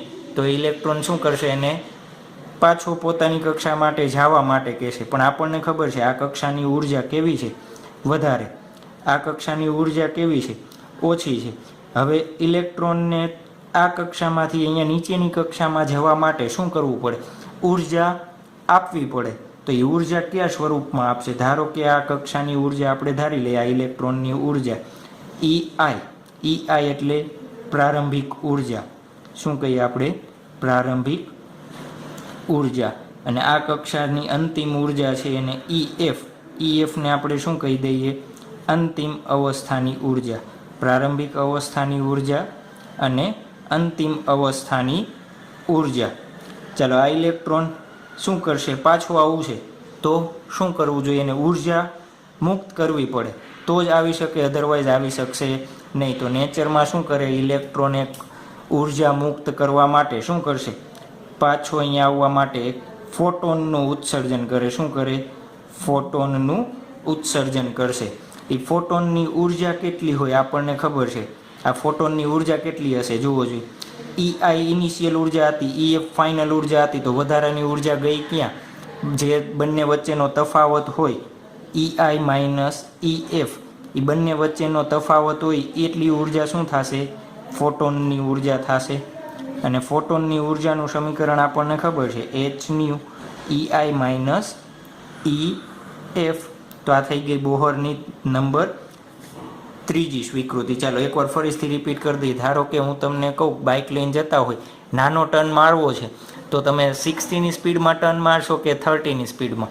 કેવી રીતના? ઓબ્વિયસ છે કે ટર્ન વળાંક નાનો હોય તો એની ઝડપ કેવી હોવી જોઈએ? ઓછી હોવી જોઈએ. અને જે વળાંક વધારે મોટો હોય તો તમે વધારે ઝડપથી એને ટર્ન મારી શકો. તો એ જ રીતના અહીંયા ઇલેક્ટ્રોન, આ કક્ષાની ઉર્જા કેવી છે? ઓછી છે. એને વધારે ઉર્જા માટે જવું હોય તો ક્યાં જશે? એની બાજુની કક્ષામાં. જોવો જોઈએ શરૂઆતમાં શું છે, બંનેમાંથી એક ઇલેક્ટ્રોન. તો કઈ કક્ષાની ઉર્જા વધારે છે? બહારના કક્ષાની. અંદરની કક્ષાની ઓછી છે. ધારો કે હું અંદરની કક્ષાની ઉર્જા -40 -30, તો આ બેમાંથી કઈ વધારે થશે? ડિજિટ આ મોટા છે પણ આગળ શું છે? માઇનસ. એટલે કઈ વધારે થશે? -30 જૂલ કેટલી થશે? વધારે થશે. જ્યારે આ માઇનસ ઘટતી 0 થઈ જશે ત્યારે ઇલેક્ટ્રોન કેવો થઈ જશે? મુક્ત થઈ જશે. તો આ બોહરની શું થઈ ગઈ? ત્રીજી સ્વીકૃતિ થઈ ગઈ. એકવાર આપણે રિવિઝન કરી દઈએ તો પેલો અધિકતક શું હતો? પરમાણુમાં ઇલેક્ટ્રોન કેટલીક ચોક્કસ સ્થાયી કક્ષાઓમાં, એટલે શું કીધું? આ એક કક્ષામાં ભ્રમણ કરતો હોય તો એક કક્ષામાં જ ભ્રમણ કરશે નહીં. ભ્રમણ દરમિયાન કંઈ ઉર્જાનું ઉત્સર્જન કરશે નહીં. અને આ અવસ્થાને આપણે શું કીધું હતું? સ્થાયી અવસ્થા. સ્થાયી અવસ્થાનું વિરુદ્ધ શું થાય? ઉત્તેજિત અવસ્થા. કઈ ઉત્તેજિત? ધારો કે અહીંયાથી આ ઇલેક્ટ્રોનને મેં ઉર્જા આપી, ઉર્જા આપીને ક્યાં વહી જાય? બીજી કક્ષામાં. તો એ અવસ્થા થઈ કઈ થશે? ઉત્તેજિત અવસ્થા થશે. ચાલો બીજું શું કીધું હતું? ન્યુક્લિયસની આસપાસ ઇલેક્ટ્રોન માત્ર એવી જ કક્ષાઓમાં ભ્રમણ કરે કે જેનું કોણીય વેગમાન કેના ગુણાંકમાં હોય? h/2π પૂર્ણ ગુણાંકમાં હોય. એના પછીની ત્રીજી સ્વીકૃતિ શું કહે છે? જ્યારે ઇલેક્ટ્રોન આ કક્ષામાં હતો ત્યારે કંઈ ઉર્જાનું ઉત્સર્જન કરે છે, પહેલી સ્વીકૃતિ અનુસાર નથી કરતો. આ કક્ષામાં હતો ત્યારે કરતો નહોતો, પણ આપણે શું કર્યો? ઉત્તેજિત કર્યો. ઉત્તેજિત કરીને ક્યાં વહી ગયો? વધારે વાળી ઉર્જા કક્ષામાં વહી ગયો. પણ ત્યાં ઓલરેડી ઇલેક્ટ્રોન હતો તો એની જગ્યા છે નહીં. તો પાછું આવવા માટે એને શું કરવું પડે? ઉર્જાનું ઉત્સર્જન કરવું પડે. એ ઉર્જાનું ઉત્સર્જન કેના સ્વરૂપમાં કરશે? ફોટોનના સ્વરૂપમાં કરશે. અને એ ઉર્જા કેટલી હોય? તો જે વધારે કક્ષાની ઉર્જા હોય એ અને નિમ્ન કક્ષાની ઉર્જા વચ્ચેનો તફાવત જેટલો હશે. તો આ થઈ ગઈ બોહર પરમાણુ મોડેલની 3 સ્વીકૃતિ. અને IMP ક્વેશ્ચન છે ગુજરાત બોર્ડમાં જે થિયરી પૂછાય એના માટે. ચાલો ત્યારબાદ આપણે થોડા ઘણા ઉર્જાના સૂત્રો અને શું કરવાનું છે? મોડિફાઈ કરવાના છે. જે આપણે હાઇડ્રોજન પરમાણુ માટે શોધેલા જતા. તો એક થોડુંક નાનકડું રિવિઝન કરી લઈએ. શું હતું? હાઇડ્રોજન પરમાણુ માટે આપણે કીધું હતું, શું કીધું હતું? કેન્દ્રગામી બળ કેના બરાબર થાય? કેન્દ્રગામી બળ. કેનું કેન્દ્રગામી બળ? તમારું કે મારું? ઇલેક્ટ્રોનનું કેન્દ્રગામી બળ કેનું? કુલમ બળ બરાબર હોય. કુલમ બળ કેની વચ્ચે હશે? ઇલેક્ટ્રોન અને ન્યુક્લિયસની વચ્ચે જે કુલમ બળ લાગે એ. ચાલો એના ઉપરથી આપણે સૂત્ર ડાયરેક્ટ લખી નાખીએ છીએ. ત્યારે આપણે ખાલી હાઇડ્રોજન પરમાણુની પહેલી કક્ષા માટે લીધું હતું. હવે અત્યારે આપણે શું લઈએ? હાઇડ્રોજન પરમાણુની Nની કક્ષા માટે. એટલે શું થશે? MVN / Rn. અહીંયા સૂત્ર શું થશે? હું ડાયરેક્ટ લખી નાખું છું. આપણે ફરીથી ગણતરી કરતા નથી. E² / Rn². તો નોટેશન આપી દઈ વી એન શું છે, જે એનમી કક્ષામાં ઇલેક્ટ્રોન ભ્રમણ કરતો હશે એનો વેગ, ઇલેક્ટ્રોન ભ્રમણ કરતા હોય તેનો વેગ. એ જ રીતના આર એન શું થશે આપણા માટે, એનમી કક્ષામાં રહેલા ઇલેક્ટ્રોનની કક્ષીય ત્રિજ્યા થશે. શું થશે? કક્ષીય ત્રિજ્યા થશે. ચાલો આમાંથી પહેલાં આપણે કેને કરતા બનાવીએ છીએ, આર એનને કરતા બનાવી દઈએ. તો આર એનને કરતા બનાવવો છો, સૂત્ર શું થશે? ચાલો એક અહીંયાથી આર એન કેન્સલ થઈ જશે, આર એન સામેની બાજુ જવા દો. તો શું થશે? E square divide by 4πε0 MVN. શું નામ આપી દઈએ? સમીકરણ નંબર 1. એ જ રીતના આમાંથી આપણે શું બનાવવું છે, એનું કેને કરતા બનાવી દઈએ, VN ને કરતા બનાવવો છે. અહીંયા સોરી શું આવશે? VN square, VN square. MV square by R સૂત્ર છે ને એના ઉપરથી જ આપણે લખેલું છે. ચાલો VN ને કરતા બનાવવો છે તો VN સ્ક્વેર બરાબર શું લખી શકાય? આર એન કેન્સલ આઉટ થઈ જશે, એક આર એન વધશે, એમ ક્યાં વહી જશે? સામે. તો શું થશે?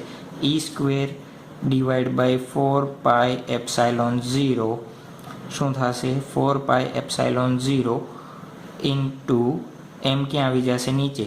MRN નંબર 2 આપી દે. અત્યારે આપણે આનો વર્ગમૂળ લેતા નથી, કેમ કે આગળ જરૂર પડશે ત્યારે પાછો વર્ગ કરવો પડે, એટલા માટે કાંઈ લેતા નથી. ચાલો આપણને ખ્યાલ છે કે બોહરની બીજું સ્વીકૃતિથી ઇલેક્ટ્રોનનું કોણીય વેગમાન, પહેલાં આપણે ઇલેક્ટ્રોનનું કોણીય વેગમાન જે તમે 11માં ભણી ગયા છો, કોઈ પણ પાસે જો વી ઝડપ હોય અને એની ત્રિજ્યા આર હોય તો એનું કોણીય વેગમાન કે રીતના લખી શકાય? MVR. અત્યારે એનની કક્ષા ત્રિજ્યા માટે લખવું હોય તો MVN RN લખી શકાય. બોહરની બીજી સ્વીકૃતિ શું છે? બોહરની બીજી સ્વીકૃતિ પરથી શું લખી શકાય? કોણીય વેગમાનનું આપ્યું હતું ને, તો NH/2π. બંને સમીકરણને આપણે શું કરી દઈએ?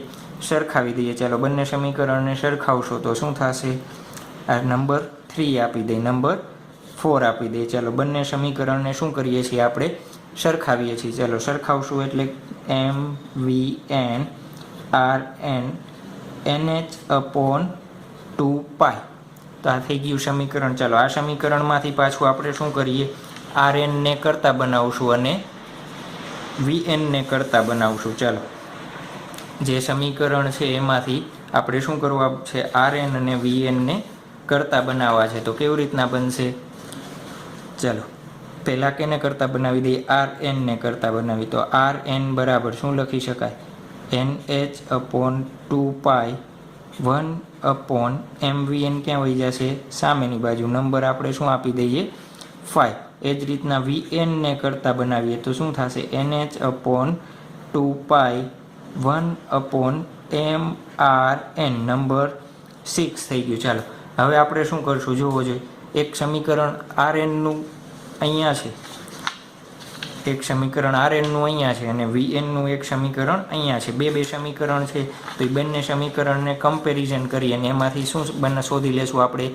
એનમી કક્ષાનો વેગ અને એનમી કક્ષાની ત્રિજ્યા શોધીએ. ચાલો પહેલું કમ્પેરિઝન કેનું કરશું આપણે? સમીકરણ 1 અને સમીકરણ 5નું કરીએ. કેનું કરીએ? સમીકરણ 1 અને સમીકરણ 5નું કરીએ. ચાલો તો સમીકરણ 1 અને 5ને સરખાવતા બંને કેની કિંમત આપે છે? RNની કિંમત આપે છે. એટલા માટે ચાલો સમીકરણ 1 અને 5ને આપણે સરખાવીએ તો શું થશે?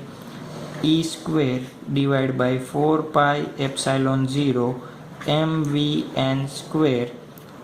સમીકરણ number 5 NH divide by 2π 1/MVN. આમાંથી આપણે કેની કિંમત શોધવી છે? VNની. એનમી કક્ષામાં રહેલા ઇલેક્ટ્રોનનો શું શોધવો છે? આપણે વેગ શોધવો છે. ચાલો તો જેટલું મિનિમાઇઝ થાય એટલું મિનિમાઇઝ કરી દઈએ. પાઈ કેન્સલ આઉટ. એક VN છે, અહીંયા પણ આ VN કેન્સલ આઉટ. બીજું કંઈ કેન્સલ, 2 2 4 કેન્સલ આઉટ. ચાલો આ VN ને કરતા બનાવવો છે, અહીંયા સામેની બાજુ જવા દો. તો VN બરાબર શું થશે? VN બરાબર n ક્યાં વહી જશે? છેદમાં. તો E square divide by N, 2m ના એમ રહેશે, એમ કેન્સલ આઉટ થઈ જશે. તો શું વધશે? 2, અહીંયા h છે એ 7, અહીંયા ગુણાકારમાં છે સામે આવી જશે, અને એપ્સાઇલોન 0. તો આ કેનું સૂત્ર બની જશે? nમી કક્ષામાં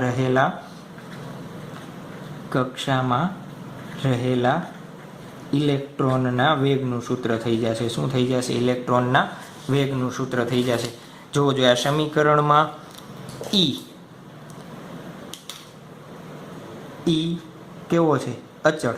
ની કિંમત કેટલી થાય? 1.6 × 10⁻⁹ જ્યુલ કુલમ. શું થશે? કુલમ. h ની કિંમત કેટલી થશે? 6.626 × 10⁻34 જૂલ ઇન્ટુ સેકન્ડ. એપ્સાઇલોન 0 ની કિંમત કેટલી થશે? 8.854 × 10⁻12 કુલમ સ્ક્વેર પ્રતિ ન્યૂટન મીટર સ્ક્વેર, જે આપણે જોયું હતું એ. ચાલો હવે આપણે શું કરવું છે? એમાં આ બધી કિંમત આ સમીકરણમાં મૂકી દે. કેમ? એ બધા અચળાંક છે, અને Vnની કિંમત શોધી લઈએ. શું કરી લઈએ આપણે? Vnની કિંમત શોધી લઈએ. ચાલો Vnની કિંમત શોધવી છે, તો Vnની કિંમત શું લખી શકાય આપણે શોધવી હોય તો? આમાંથી બધી કિંમત મૂકીએ તો Vn બરાબર 1.6 × 10⁻⁹ નો સ્ક્વેર. આને બોલ્ડ અક્ષર કરી દઈએ આપણે.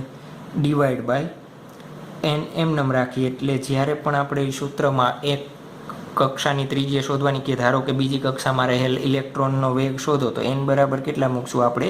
2. તો અહીંયા n એટલે શું છે? આપણે લખી નાખીએ કક્ષાનો ક્વોન્ટમ નંબર, ક્વોન્ટમ અંક. શું કહેશું આપણે? ક્વોન્ટમ અંક. કઈ કક્ષામાં છે એ. ઇન્ટુ 2, h ની કિંમત 6.626 × 10⁻34, એપ્સાઇલોન 0 ની કિંમત 8.854 × 10⁻12. એનું સાદું રૂપ આપશો એટલે આપણને શું મળી જશે? આખાની કિંમત મળી જશે. કેટલી મળશે? 21.836 × 10⁵ ક્રોસ 1/n એમ રાખીએ. એનો જવાબ શું આવે? મીટર પ્રતિ સેકન્ડ. તો આપણા માટે શું થઈ ગયું? nમી કક્ષામાં રહેલા ઇલેક્ટ્રોનનો વેગ. હવે ગમે ત્યારે MCQમાં તમે આ કિંમત આખું આ સૂત્ર યાદ ન રાખવું હોય તો ડાયરેક્ટ તમે આ કિંમતને યાદ રાખી શકો. કેમ? Vn કેના ઉપર આધાર રાખે છે? ખાલી nના વ્યસ્ત પ્રમાણ ઉપર આધાર રાખે છે. કેના ઉપર આધાર રાખે? nના વ્યસ્ત પ્રમાણ પર. ચાલો એ જ રીતના હવે જોવો જોઈએ, આપણે તો કેની ચર્ચા કરીએ છીએ? હાઇડ્રોજન માટે ચર્ચા કરીએ છીએ. ચાલો હાઇડ્રોજન પરમાણુ ન હોય ત્યારે આ સૂત્રમાં શું ચેન્જ આવશે? તો આ સૂત્રમાં શું ચેન્જ આવી જશે? જ્યારે હાઇડ્રોજન પરમાણુ ન હોય તો આ સૂત્ર શું થઈ જશે? ZE² divide by RN². અહીંયા Z એટલે શું? Z પરમાણુ ક્રમાંક ધરાવતો હોય એ. તો એ અકોર્ડિંગ તમે નીચેના બધા સૂત્રો કરશો તો Vnનું સૂત્રમાં શું ચેન્જ આવશે એ તમારે કેમાં અસાઇનમેન્ટમાં કરીને બતાવવાનું છે. એનું સૂત્ર હું ડાયરેક્ટલી લખી દઉં છું કે જ્યારે Z પરમાણુ ક્રમાંક ધરાવતો તત્વ હોય, Z પરમાણુ ક્રમાંક ધરાવતા તત્વ માટે Vnનું સૂત્ર શું થશે? 21.836 10⁵ ક્રોસ Z/n મીટર પ્રતિ સેકન્ડ. તો આપણે આ સૂત્ર પણ યાદ રાખી લઈશું. આ MCQ માટે ખાસ છે.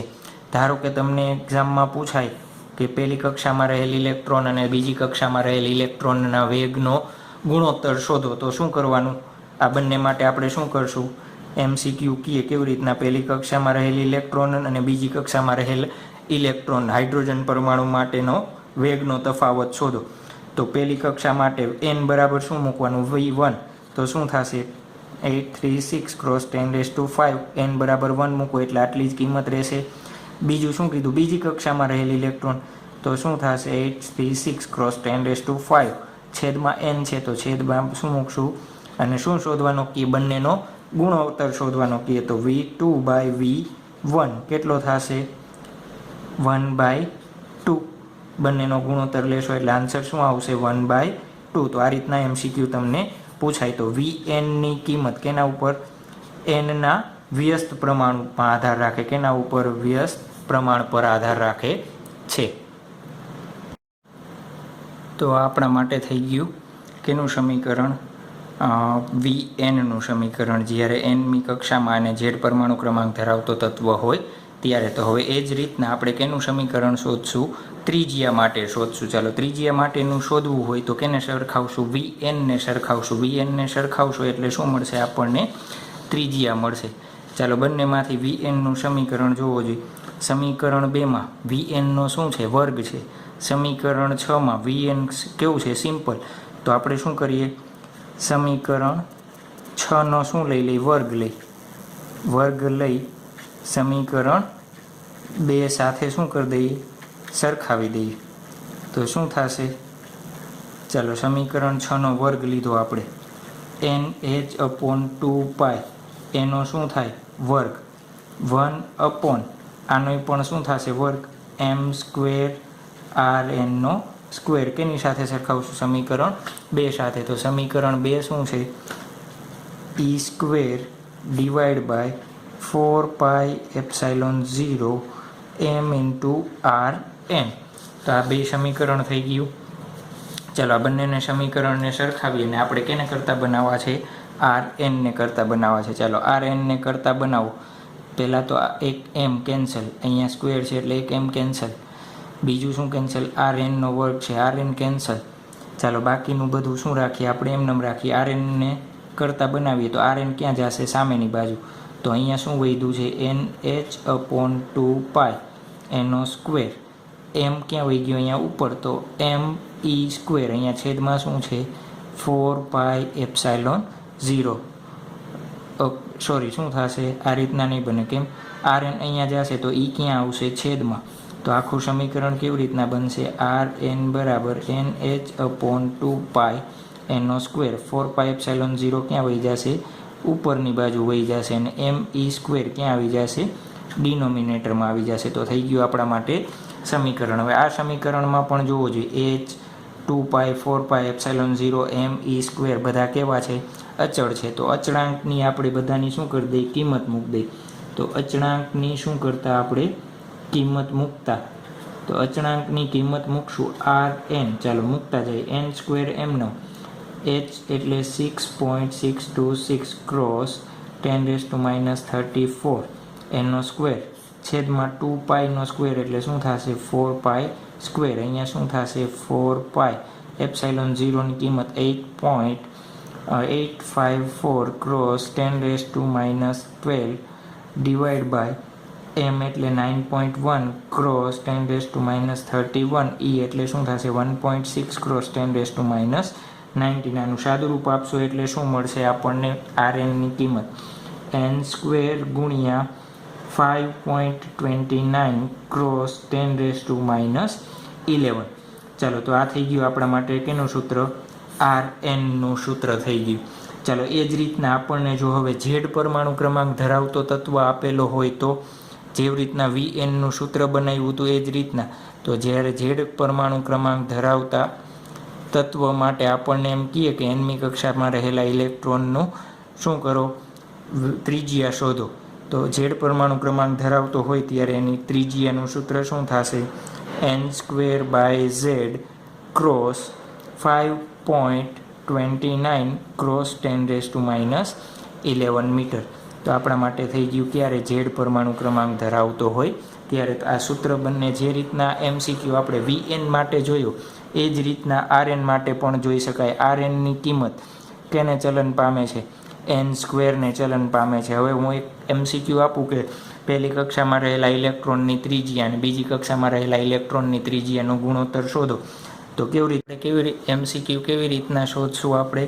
પહેલી કક્ષા માટે આ કિંમત જોવો જોઈએ. બંને માટે અચળ છે. તો R1 બરાબર શું લખી શકાય? 1નો સ્ક્વેર ક્રોસ 5.29 ક્રોસ 10⁻11. R2 લખવું હોય તો શું લખી શકાય? 2નો સ્ક્વેર ક્રોસ 5.29 ક્રોસ 10⁻. બંનેનો શું લઈ લઈએ આપણે? ગુણોત્તર લઈ લઈએ. તો શું થશે? 4. બીજી કક્ષાની ત્રિજ્યા પહેલી કક્ષાની ત્રિજ્યા કરતાં કેટલા ગણી હોય? 4 ગણી. એ રીતના ત્રીજી કક્ષાનો અને બીજી કક્ષાનો ગુણોત્તર અથવા ગમે કક્ષાનો ગુણોત્તર પૂછાય તો તમને ડાયરેક્ટલી આવડી જવો જોઈએ. ચાલો, હવે આ સમીકરણ જોવો જોઈએ. આ સમીકરણ માટે એક આપણે વ્યાખ્યા બનાવવાની છે. બોહર ત્રિજ્યા. ચાલો હાઇડ્રોજન પરમાણુ માટે જ્યારે આપણે n બરાબર 1 મૂકીએ ત્યારે જે ત્રિજ્યા મળે એ ત્રિજ્યાને આપણે શું કહેશું? બોહર ત્રિજ્યા A0. એનો સિમ્બોલ શું થશે? A0. ચાલો જ્યારે હાઇડ્રોજન પરમાણુ માટે સમીકરણ 1માં n બરાબર 1 અને હાઇડ્રોજનનો પરમાણુ ક્રમાંક કેટલો છે? 1 મૂકતા આ સમીકરણની કઈ કિંમત મળે છે? તો 5.29 ક્રોસ 10⁻11 મીટર. તો આ જે કિંમત મળે છે એ કિંમતને આપણે શું કહેશું? બોહર ત્રિજ્યા કહેવાય.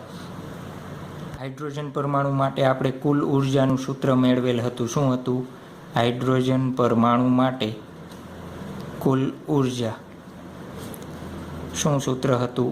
E બરાબર -E² અપોન 8πε0 r હતું. આરની જગ્યાએ હવે આપણે શું લેશું? Rn. nની ત્રિજ્યા માટે.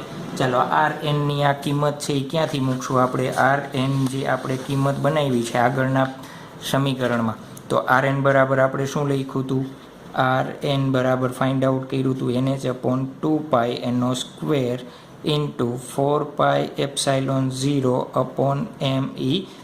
ક્યાં મૂકશું? અહીંયા Rnની જગ્યાએ મૂકી દઈએ તો ની કિંમત શું થશે? -e² અપોન 8πε0 Rn કેમાં છે? છેદમાં છે, તો આનું વ્યસ્ત લેવું પડે તો વ્યસ્ત શું થાય? 2π અપોન nh એનો સ્ક્વેર. આનું વ્યસ્ત શું થશે? me² upon 4πε0. ચાલો જે નીકળતું હોય આપણે 2નો સ્ક્વેર 4, તો આ બંને કેન્સલ આઉટ. પાઈનો સ્ક્વેર 1π અહીંયા છે, 1π અહીંયા, 1 અહીંયા, તો π² ઉડી જશે. ચાલો બીજું કાંઈ ઉડે છે? નથી ઉડતું. તો શું થશે? એની કિંમત માઇનસ નો ઈનો વર્ગ e⁴ છેદમાં શું વધશે? 8 ε0 કેટલી વખત છે? 2 ટાઈમ્સ. અહીંયા nh નો શું છે? સ્ક્વેર, તો n² h². તો આ nમી કક્ષામાં રહેલા ઇલેક્ટ્રોનની ઉર્જાનું સૂત્ર થઈ ગયું. કેનું સૂત્ર છે? nમી કક્ષામાં રહેલા ઇલેક્ટ્રોનની ઉર્જા. કેની ઉર્જા છે? ઇલેક્ટ્રોનની ઉર્જા. ચાલો આ સમીકરણમાં જોવો જોઈએ m e ε0 n² h² બધા કેવા છે? અચળાંક છે. તો બધા અચળાંકની આપણે શું કરી દઈએ? કિંમત મૂકી દઈએ. તો અચળાંકની કિંમત આપણે શું કરી દઈએ? મૂકતા તો શું થશે? બધા અચળાંકની કિંમત મૂકશો તો En. ચાલો બધાની કિંમત મૂકી દઈએ. 9.1 cross 10⁻31 cross 1.6 cross 10⁻19⁴ divide by 8. એપ્સાઇલોનની કિંમત કેટલી થશે? નોટની કિંમત 8.854 ક્રોસ 10⁻12 એનો સ્ક્વેર. ચાલો nનો સ્ક્વેર એની કિંમત કાંઈ મૂકવાની છે નહીં. hનો સ્ક્વેર 6.626 ક્રોસ 10⁻34 એનો શું થઈ જશે? સ્ક્વેર. ચાલો એનું સાદું રૂપ આપશો એટલે આપણને શું મળશે? En કેટલો મળશે? -2.18 ક્રોસ 10⁻18 ડિવાઈડ બાય n². જવાબ કેમાં મળશે? જૂલમાં. જો આપણે આ કિંમતને કેમાં કન્વર્ટ કરવી હોય? ઇલેક્ટ્રોન વોટમાં કન્વર્ટ કરવી હોય તો કેવી રીતના થાય? આપણને ખબર છે. કેટલા વડે ડિવાઈડ બાય કરવા પડે? 1.6 ક્રોસ 10⁻19 વડે ડિવાઈડ બાય કરી તો આપણને આન્સર કેમાં આવશે? ઇલેક્ટ્રોન વોટમાં. તો ની કિંમત કેટલી મળશે આપણને? 13.6 divide by n² electron vote. તો આ nમી કક્ષામાં રહેલા ઇલેક્ટ્રોનની ત્રિજ્યા માટે. કેના માટે? હાઇડ્રોજન પરમાણુ માટે. ચાલો હાઇડ્રોજન સિવાય ઝેડ પરમાણુ ક્રમાંક ધરાવતો આપેલો હોય ત્યારે તો સૂત્ર શું થશે? ઝેડ પરમાણુ ક્રમાંક માટે નું સૂત્ર શું થશે? તો En બરાબર -13.6 ક્રોસ z/n² ઇલેક્ટ્રોન વોટ. તો આ થઈ ગયું કેનું? ઉર્જાનું સમીકરણ. તો આ રીતના આપણે અલગ અલગ સમીકરણ જે જોયા એ બધા MCQ માટે ઇમ્પોર્ટન્ટ છે. તો આ સમીકરણ ખાસ યાદ રાખશો અને આના બેઝના જ એક્ઝામ્પલ સ્વાધ્યાયમાં આપણને આપેલા છે. ચાલો આના ઉપરથી હવે આપણે બોહર મોડેલમાં પણ થોડા ઘણા શું હતા? ડાઉટ હતા. તો એ ડાઉટ હજી કઈ રીતના અને કેવી રીતના ચેન્જ થશે એ આપણે શું કરશું? નેક્સ્ટ લેક્ચરમાં જોશું.